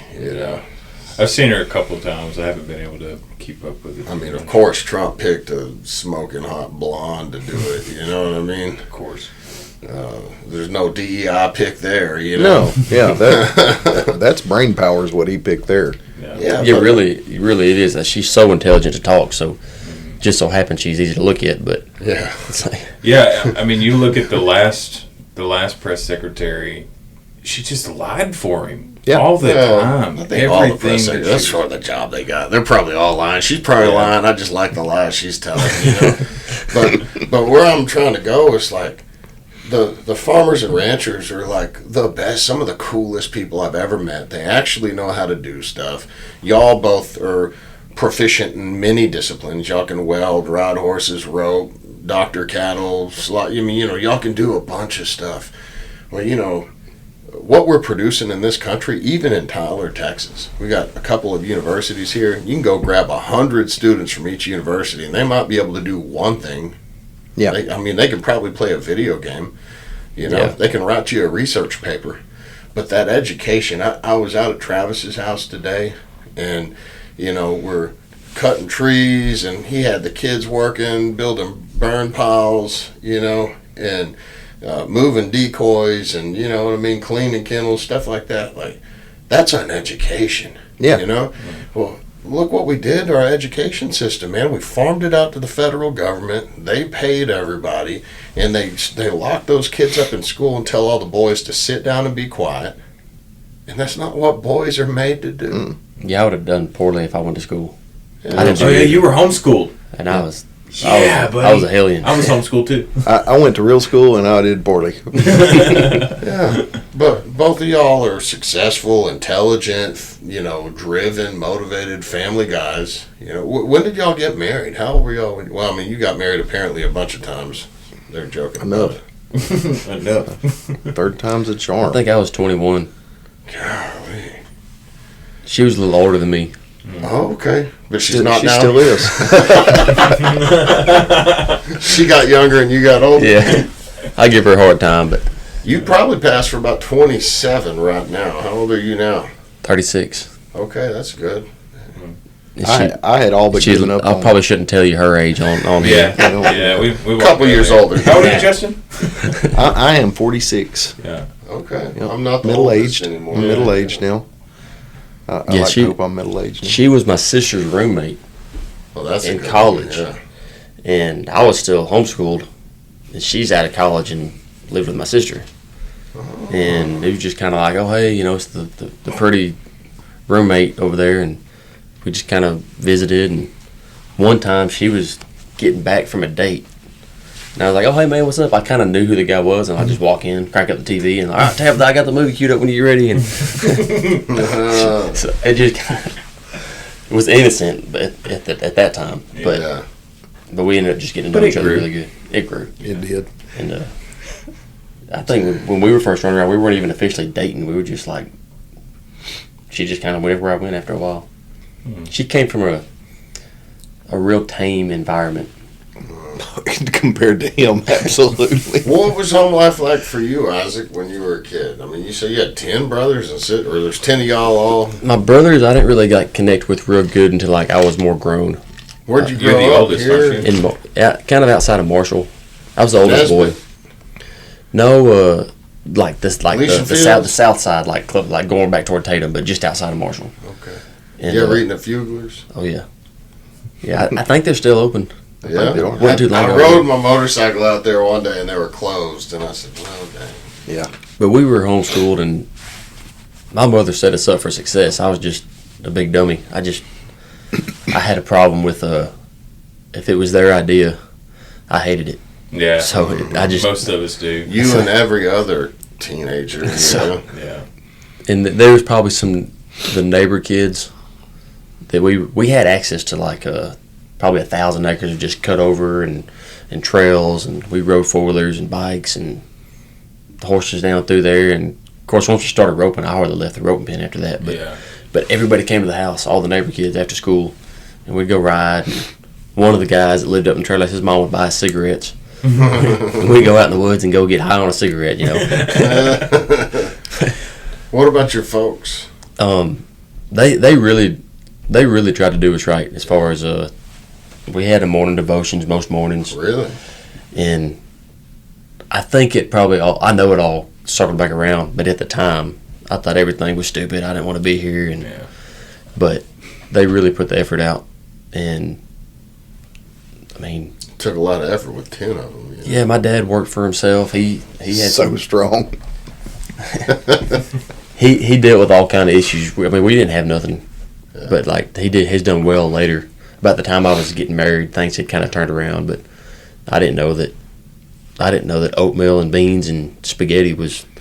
We ate that every day because I thought that's just the best thing ever. Yeah. But my mother always wanted us to dress nice and had like certain things. We always ate organic and natural and no vaccinations, and they took all the. I guess they tried to instill the spiritual aspects and then eating healthy. And my dad ran marathons, and so he was always health conscious, and which kind of turned into half my siblings are athletic and do things, and just kind of had it pretty good growing up. I mean, I chose the hard way just because I was just rebellious, you know. Yeah. But I think really having kids and marrying my wife and just really when God got a hold of my heart, that's when I kind of could look back and like, man, they really did us solid. It's a pretty amazing thing. Have your heart in a stance that's against it. Like it's so common for us to see it like every day, and we grow up doing it. But then once we stray away from it, we look back, we're like, oh, I am an idiot. Like, as it turns out, I don't have all the right ideas. Yeah. By the time I was probably My about dad 12 was or- not stupid as I thought. Yeah. about 12 or 13, I was grown. You wouldn't Yeah. tell me nothing. Yeah. And I look back at when I got married, I was like, man, I looked like I was 12 when I was. It's easy to rebel when you're living under the protection of your family. Yes. When you get out on your own, then you lose some of that protection, you know. And I feel like the older I got, the smarter my dad got, and I was still pissed off about it. Yeah. You know, I'm like, oh, he was pretty smart, you know. He was right about that. I hated having to admit that stuff. And my dad he wasn't a dummy. He was pretty much homeless himself. They sent him down to Mobile, Alabama and gave him the house because he was from Vermont. They went back and forth. And like 16, 17 years old, he had a house to himself in the city. You just imagine everything that goes with all that. Yeah. And then I can't remember if he joined the Army first or the Navy. He was in the Army first. Yeah, and then no, I think he was in the Navy. And then he went back to the Army and flew Chinooks. Wow. But I think he flew Chinooks whenever he was Warrant Army. officer. Chief warrant officer. Flying Chinooks. Wow. And a pianist in the Navy. His dad would be a good podcast Hey, we partner. got to get your dad. You got to get him on. He's an interesting guy. Like you've never met no one like him. But we're not at all alike. We are in many ways. Yeah. Like the hardcore going towards something and finishing it. Stubbornness. And yeah. And if he's right, there's nothing you gonna tell him. If he's standing on it, nothing's going to move him. Yeah, so I have a lot of respect for him. I think growing up, it wasn't that I didn't respect him. I just didn't want nothing to do with what was his idea, which came out as disrespect. But I mean, I didn't really bow up to him. I mean, he's not a huge guy, but he could probably whoop any of us in here if he had to. Mhm. Yeah. What drew me to Isaac was his carefreeness. You know, the cowboy lifestyle. Like I said, he's first generation cowboy, but he's all cowboy. Yeah.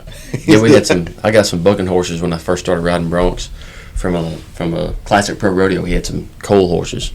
They were not really coal horses. They weren't NFR quality, but Yeah. they weren't. I had a buck and shoot in the corner of the pen, and we'd get on them and just get killed off over and over. But I learned a lot about staying on one. Yeah. I went to the Sankey Rodeo School. I think I was 18, and I was never gifted. I had all the try in the world, and then I got married. But we did a bunch of ranch rodeos. We smoked them in the bronc riding, almost every one of them. Yeah. I think I've seen you ride a couple of times. Probably so. I mean, between Crossbrand and Bar None. For a while, they couldn't have an event, a roping or Yeah. rough stock event without me. Yeah. Couldn't do it. I was never no good, but I could stay on one. Yeah, definitely. No. He's got a few top hand mobiles too. Don't let him fool you. No. They're at So the house. humble. They don't go out. They don't even wear them anymore. You know, one day we had been going to Cowboy Church for a while, and you know, you just fit in, and we started going somewhere different that there's not a lot of cowboy kind of people, and I just got bothered by the attention. Oh, you ride bulls? Where'd you get that buckle? Yes, yeah. I feel You know, that, just man. one day I just like, I like it because it's cool, but if you're outside of that circle, it's not as cool. And they're like, oh, hey man, do you go to the PBRs? It's like, no, not really. No, Then you got to explain to them how it all works and what you do, and I like it, but I don't care about it to go educate everybody. And what's a ranch Right. rodeo? Like, It's not necessarily your identity. No, I mean, I like it. I mean, I've talked about it now. I mean, I'd like to go back to roping. I'd like to go back to doing stuff. But what burnt me out on the ranch rodeos was probably the last time we had a team. We had a sponsor, and we were going and doing, and I felt like I was out of everybody there, I was the only one that was treating it like a professional thing. Like, we got to win, we got to go, and everyone else was just glad to be there. Yeah. And we'd win some, lose some, but every time something would go wrong, it was avoidable, and I just would leave there pissed off every Yeah. time. Like what the heck? Competitive. And They weren't treating it I was there to as serious win. as you were. Mhm. and I just kind of like, okay, this is stupid. I don't want to. I didn't go play. I was at a level to where I should have been looking at it that way, but because we'd go win sometimes, and then You want to win more. you're ready to go do it again. Yeah. And I was with him, but I had been through competitive cutting horse showing and training, and after a divorce, I went back to training horses and showing horses, and I kind of got this C string of horses, not even the B string. Every now and then I get a B string horse, but Yeah. my mentality had developed to do the best you can and accept the results and improve from it. So he's over here being frustrated, and I'm over here thinking.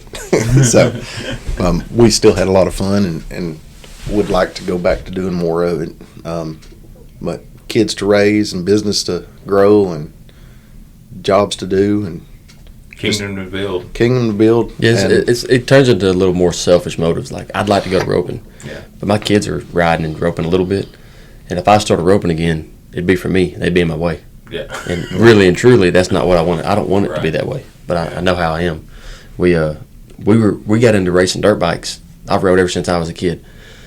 And I got into racing dirt bikes, but I got 4 kids, so I got to like bring them along. Mm-hmm. And at first, it was probably still more about me getting to go race.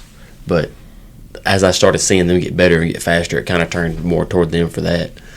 But then they started getting so fast, it was scaring me. We watched kids get their backs broke and get run over by side in the pits and just all kind of crazy stuff that my wife hated it from day one. Mm-hmm. She just about needed some Valium to go to the races, and I loved it. That's where I refreshed. Yeah. One day, I broke my hand. I think we went to the ER, but we left the kids at the races with her mother, and they still had to race. And we came back, and the little one was about to race, and I remember I had my hand all wrapped up. We didn't know it was broke. I actually went like a month before I got it casted. But that happened. I got over it. Well, the next races we went to, like 2 months later, I got hit in the head, but I just come off a bad wreck with a snowboarder, so I'd already had a head injury. Didn't know it, and it knocked me stupid for like months. Really? Like, I didn't know anybody I knew for like the first days, and that was one of the first time that I let my wife talk some sense into me. Because when you didn't know who she was. she said something was wrong because Dang, you're my wife. You're pretty hot. I remember coming to, and I'm on a bike, just coming. It's a race, And I'm just like, go to the exit, and she's over there waving like she knew something was wrong. But what happened? The guy had crashed in front of me, and I think I tried to avoid him, or tried to not run him over, and then I bumped my head, and that was all I remember. But she said the guy beside us was out there close to me when it happened. She said I went up to him like 400 times. Man, do I know you? Like, he had helped me adjust my chain on my bike and stuff. She's like, but I swear we've met before. And she said every time, yeah, man, I was over here with you this morning helping you. And I'd seen him at the races every time we were there. But I mean, I could have seen any one of y'all in this room, and I would know that I knew you, but it just wasn't working. And that was the first time that I feel like that changed a few things that I had to adjust from. Yeah. But since then, I've taken a left jab to the jaw, and it wobbled me like it shouldn't. So I'm not trying to get hit in the head as many times as I used to. Yeah, my brother says that concussions get easier about the 7th one, but he don't remember. He thinks he's on his number 6. Still. Yeah, exactly. Yeah. Well, what's next for you guys, man? I mean, it's just working, producing beef, getting the word out, finding a facility to, That's probably on the agenda right now, is securing a place that we can have control of how we're doing it, owning it, being a partner of it. getting that USDA or whatever. Yeah, and all that's doable. You can build a facility or get one and get it done. It's not. It may not be easy or super fast, but it's all something that would be, to escalate it to the next level would be probably the next step. And we're kind of just held where we're at. We could do a few more numbers, but I couldn't go commit to. These restaurants are going through 2,000 pounds of certain cuts a week. Well, that could be done if I had control of a place that I could get things done when I wanted it done. A lot of growth. Or if I had a feedlot, yes, I could have the numbers and just use a big facility, but we're not really, obviously not going that route necessarily. And just kind of see how it happens as organically as it can, because it's something I don't feel like we can push. I shot horses for like 20 years. I still shoot a few horses. And that kind of let me get into welding, and then the welding just let me get into, I had time to start mowing some highway right-of-ways, and then the rail car stuff started, and it's just slowly kind of developed me into knowing a few things about a few things. And Justin was in and out of the picture on a lot of that stuff. And matter of fact, the very first job I went to on the rail car side of things was, I don't know were you living locally at the time? Yeah. I just said, hey, I got a deal. I think he needed something to do. He said something like 9:45 that morning, and by 5:45 that afternoon, I'm headed to South Dakota with a check. You had to go buy a boiler. To buy equipment to start this adventure, and no information about it till we show up. It was my brother-in-law that needed us. I think he just seen that I was a go-getter, and just, hey, this guy, we can get him, but it paid good, So he conveniently took advantage of me, but paid me well, So, in that, just to this day, we're still doing stuff related to rail cars that he has access to, and that got us connected to a company. So there's so many things. I got few things that are kind of working. My passion is the cow.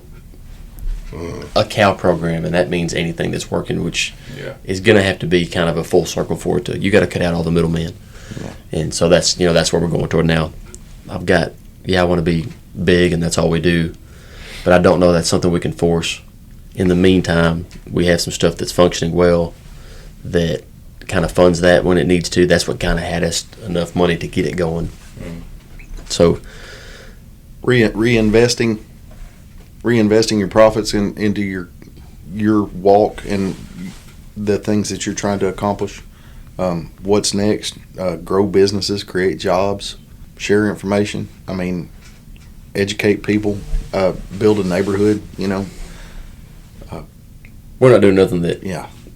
We're not really doing anything new. It's just, hey, you need it. There's a demand in the area, and we stand behind what we're trying to do. And I think it's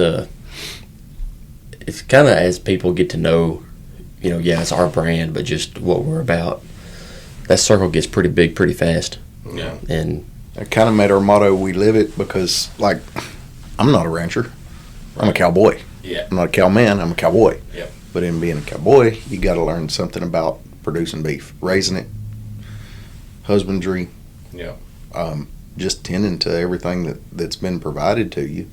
I've been trusted with a lot in that aspect. I've been turned loose with the health and nutrition of these animals that cannot speak English, and having to read them and learn them and help them develop to their full potential, which is feeding our country, our neighbors. growing businesses, growing ministry, trying to Kind of all feeds off of it. Yeah. I mean, the success of what we're doing. I mean, I guess I've never had a specific plan, but I've always followed through with what I was doing. As simple as trimming the $10 donkey up the road to tending to the cattle for my neighbor or whoever or myself, and then just completing I mowed Wood County. I think that was 2020 as well. It was. Somehow you ended up there for a minute. Yeah. And Then we he went got and over cleaned it. train He got cars. over it pretty fast and it went and did No, we something. went and cleaned those train cars for your brother-in-law. But that deal was a wreck. I lost a lot of money. I lost everything on a $200,000 line of credit that I had to work my way out of. And that was just not knowing the business, and it seemed like a lot of money, and I learned a lot and just took that to the next thing. But Fearless. kind of seeing what, like I say a lot, I know more about what doesn't work, and so I don't do that. But eventually, if you do enough things wrong, you start. Noticing the things that are right. Yeah, so like You the don't stuff, starve to death in the meanwhile. like the stuff with the beef sales is, it's not that I've got a lot of experience in selling meat, but just the stuff I've learned leading up to this point makes me think it could be. It kind of has to work because everybody has to eat. You just got to be patient to get it in front of them, and really get to where, okay, 100. You sell 100 beefs a year, that adds up to be really good money. Yeah. And so, yeah, that's not me providing for a very noticeable percentage of anybody, but that also makes it, for my circle, I can provide really well. And then, obviously, I'm not a money-driven, but I'm definitely using it as the tool that I am money-driven, because, I mean, that's what we have to feed our family with. But I'm thinking about my kids, and obviously Justin being involved, anybody else, they're going to be successful if I am. And, I mean, we were talking about today, like, we probably pay all the guys too much that help, because I feel like I've been in that position so many times, and like working from the bottom, that I can remember that we've got several guys that aren't probably not worth Can't the do it. money Can't we're do it paying without them. them. Can't. It's and everybody's a work in progress to get to where you got to be. Neighboring. I keep going back to neighboring. Everybody helps everybody. Mm-hmm. But let's get that through our heads, and let's quit fighting over other things. Learn how to feed each other spiritually and now nutritionally. So Yeah, I think like all the different employees that we deal with, I probably don't approach them as like, the missionary every single day, but I do approach them with integrity. And there was a guy, I want to call his name out, just that he worked with us. He was real funny and skinny and scrawny, and he was doing Wood County with us. Just a troubled person. I mean, had a baby mama and a baby on the way, and just a meth addict that had got clean. And I gave him a hard time every day, just about just being a big dummy about everything. And I seen him like 2 years later, and it kind of meant a lot to me, because I do live my life intentionally, and I do live a Christ-like life, just because God changed me. Right. And the guy called me, "Hey, did you see me? I tried to run you off the road." He was just a loud, funny guy. It's like, no, but all seriousness, man, you changed my life. Like, nobody's ever spoke to me like that. Like, nobody ever gave me the time. And I went back thinking, I didn't specifically say, hey, this guy, I'm going to like minister today. But on the day in and day out of me just being real and just letting God speak through me, not even just like being really intentional, but the character that God has raised up in me, like, he just went on and on about how, I was like, man, that wasn't me. Yeah. I mean, yes, God used me, but You were just living it. it's just kind of neat. It's just kind of neat to see that. Kind of gives me the confidence that, there is something real here, and people see it, and I am sharing it, even if I don't, just outright say. They'd be like, "Hey, don't cuss, man. He'll start preaching to you." And I don't know what they're talking about, because that's not even. Yeah. It wasn't like I was just hemming them up. Like, I don't care. I don't care what you say. You don't answer to me. I've never seen him hit anybody with a Bible. And I might drop an elbow if you ain't looking. Like you said earlier about a rising tide, right? All the boats rise too. If he does good, I do good. If I do good, he does good. If you do good, I do good. Your circle, if you do good, they're going to do good. even if it's just in good mannerisms, even if it's just in good, clean thoughts, good, positive thoughts. If you just be a good neighbor. We had a deal. Just a funny story. Somehow Justin was there too at this time. We had switched hotel rooms around because half the crew was leaving, and we're out there getting equipment all cleaned up. And one of the guys comes out, bowed up, mad, like coming at me, and I'm kind of waiting. I've been waiting my whole life for, like, I want a real reason to hurt somebody, like in public. Like, you want to come at me, I'm gonna beg my way out. He might like to fight, but I'm like, I'm always ready for this, and this is set up perfect. He's in my face, wanting to push me and pointing at me, but he just got his teeth fixed. He was a druggie. And I'm thinking to myself, man, if this is the opportunity I've been looking for. And there's a 10-man crew behind him, knowing what's happen here. But I remember thinking, like, man, I can't do that to his teeth, because I already knew it was going to happen, and he didn't really want the trouble that was going to come, because I don't really know how to play around. It's like, we're playing or we're not, and I just remember backing up and, like, calming him down, and everyone's like, man, I can't believe you didn't hit him, and like, I don't think it would have been the helpful situation. But later, I talked to him later, and he apologized, and I was able to kind of. He's still off on drugs, so he really wasn't really open, but I was still able to have that opening. Maybe it'll come back to him eventually. But my selfish motive is like, man, I really want to drop an elbow on somebody. But I want to need it to be like a for real situation. Yeah. And although that could have been, it wasn't the thing. So it sounds a little twisted, but you can edit that out. but Justin was there to watch all the guys just see it. Like how I would handle that situation was not me as much as just God has changed my life in so many areas that, when I'm talking about myself, I really don't. It's really not about me in that situation. It's just in the past I would have probably just hit him because that would have been fun, and it's like, no, this is a good situation to just kind of de-escalate. And in the back of the head, you think you don't want to mess this guy up no worse than he already is. He's obviously got problems, and I was real proud of him. I did not think he was going that direction. I'm proud of Jesus in you. Yes. Well, is there anything either one of y'all want to leave the listeners with? I mean, if you had a moment to just say something, if nothing, it's okay too. But Jesus is alive.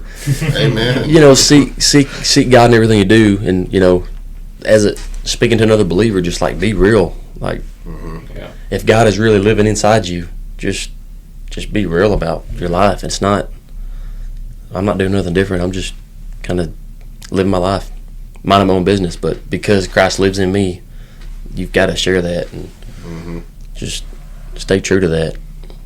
And I think the people that I've been able to be around and see, God is working through me, and I'm just living it. Just do it, man. Just do what you do. If I could have a billboard say anything, I don't know what it would say. Yeah. I really don't. Just never put that thought into it. Try to do right. It's easier. Jesus is alive. He is real. He has changed my life. When my wife and I got together, functioning alcoholic, and had given up on a spouse. Like, this ain't gonna work for me. Relationships don't work for me. And I married up while she chose me. Everyone's still confused. I'm still amazed daily. The most beautiful woman inside and out I've ever seen in my life. Like, I can't fathom any woman in the Bible being any better than this one. And her chasing Jesus and me trying to keep up has really changed my life. Wants me to be better and do better. And the ambition that we network between mine and Isaac's family, the goals, have goals, chase goals. Like, I'm telling you, Isaac is not scared to jump off into something, and sometimes he needs We've floaties. had some wrecks. Yeah, but be fearless in your faith about it. So, I'm not going to stand on the street corner. I better not say that. I probably will wind up one day. You better be careful. Never say never. I heard a good thing earlier in researching, my wife researching how to have a ministry without the legalities and being involved. And the word administer ends with minister. Mm-hmm. And anything that you're ministering to is your ministry. Mm-hmm. So be careful what you're ministering to. Yep. Be intentional about what you're ministering to. And my grandparents on my dad's side that I spent the most time with, they weren't religious, they weren't godly. They were naturally godly people with good morals. But my grandfather told me he was always a boss over some kind of job, and it was always treat everyone like they're better than you because they are at something. And it would be to the world's benefit to utilize what that is and share your improved skill over theirs with them to help them be better. Mm-hmm. And it's essentially the golden rule: treat others the way you want to be treated. And he's also the one that told me to know a little bit about everything. You can fit in everywhere. Well, in knowing a little bit about everything and seeking that kind of knowledge and being able to fit anywhere, it allows opening doors that I can get in to talk to people. And I do love to talk too much. I need to transition to loving to talk more about Jesus, but I do like sneaking that in on people. Mm-hmm. So, like I said, if I had a billboard say one thing, I don't have a clue what it'd say. Got a lot to say. Well, this has been Two Dudes, One God podcast. We will see y'all next week. You bet. When are we getting paid for this?